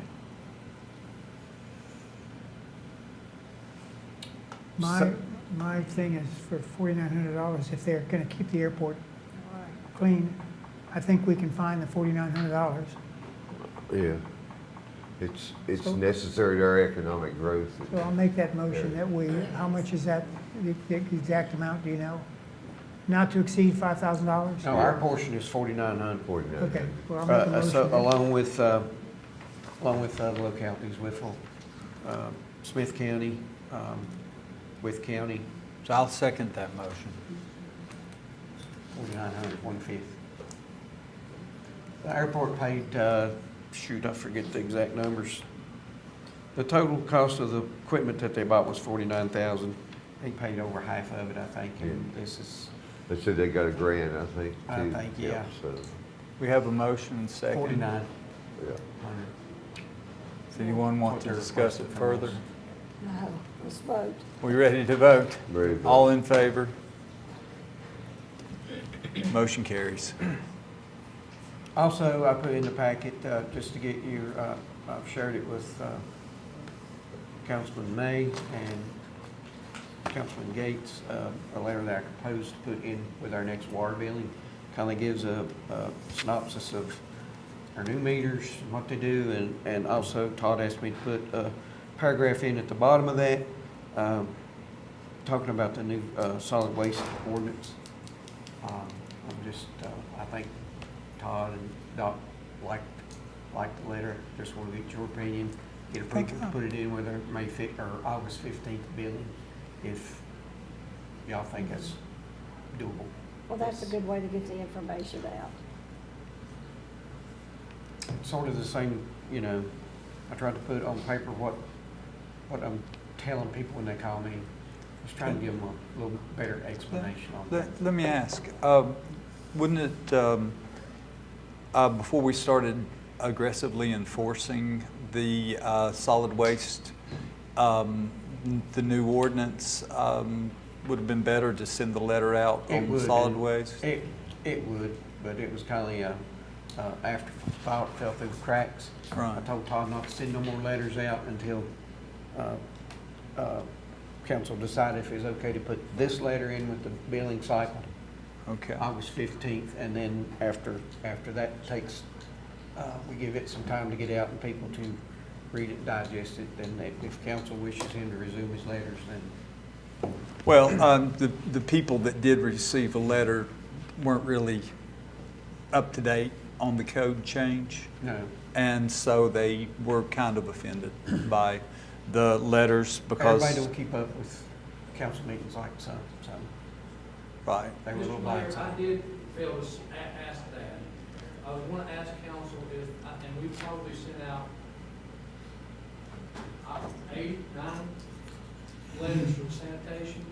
Yeah. But since there was no previous notice, would it please the council if we just take those first letters that we sent out and just start the slate, just wipe the slate clean? Yeah, that would be great, but I mean, maybe if it pleases the council, we could send those people a letter also and just say, look, we got a little ahead of ourselves here, and there's no, you have no pre-letter or anything like that. Just make them null and void, and that way they get another warning if they do fall outside the code. I think it'd make them feel better.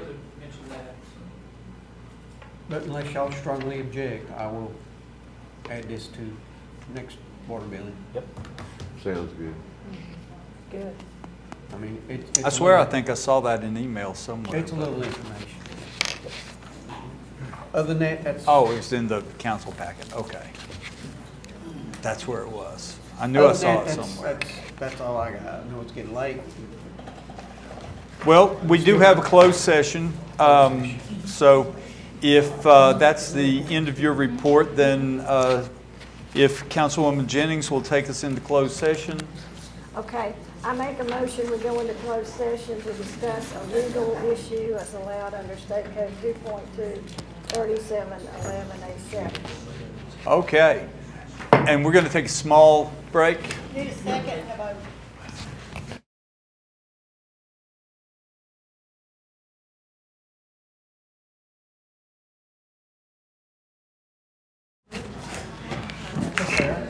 Sarah?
Welcome back to the Town of Marion's meeting.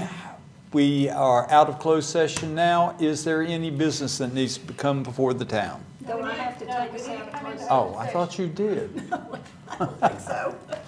I make a motion that we go back into open session and declare we only discuss the approved topic as allowed under State Code 2.23712. Second. All in favor? And Roll call vote? Roll Or- roll, everybody. Carter, Yes. May. Yes. Atwell. Yes. Jennings. Yes. Spencer. Gates. Yes. Hayes. Yes. Thank you. Now, welcome back. We're out of closed session. Is there anything that needs to come before the town council? Yes, I would like to make a motion after discussion with Todd on his last ordinance. I would like to make a motion to send a recommendation to the sanitation committee to look at the feasibility of the toter trash cans that Todd had mentioned. I'll second that. That's a good idea. Very well. Motion and second. Any discussion? I witnessed it in Nashville. I go down there so much. They have it. But as I was explaining to the lady there, I saw a lot of skinny trash collectors. And those things are monstrous. But don't they have a truck that has Well, they those? do, but they gotta scoot them out and put them up on that lift. And I tell you what, I wouldn't wanna do it 6 feet. I just said throw up square bills of hay down there all day. We Cause found, those things were jam-packed down there. we found some attachments that will adapt to our existing truck to lift things. Well, that's what they had, but they still had to scoot them out down the alleys. Cause they're like us, they can't get the trash trucks Billy, what everywhere. about the places that we have to do with the with the pickup truck? Yeah. Don't we have a number of places that we can't get the In garbage truck up, Tony? Cemetery Street.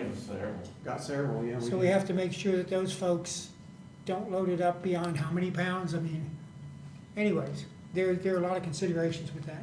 Yeah. There are a lot of. Yeah. Those Well, looters- then let's send it to committee. What do you Yeah. say? That's Nothing good. And that's what we're, not gonna come up with the ideal situation. No.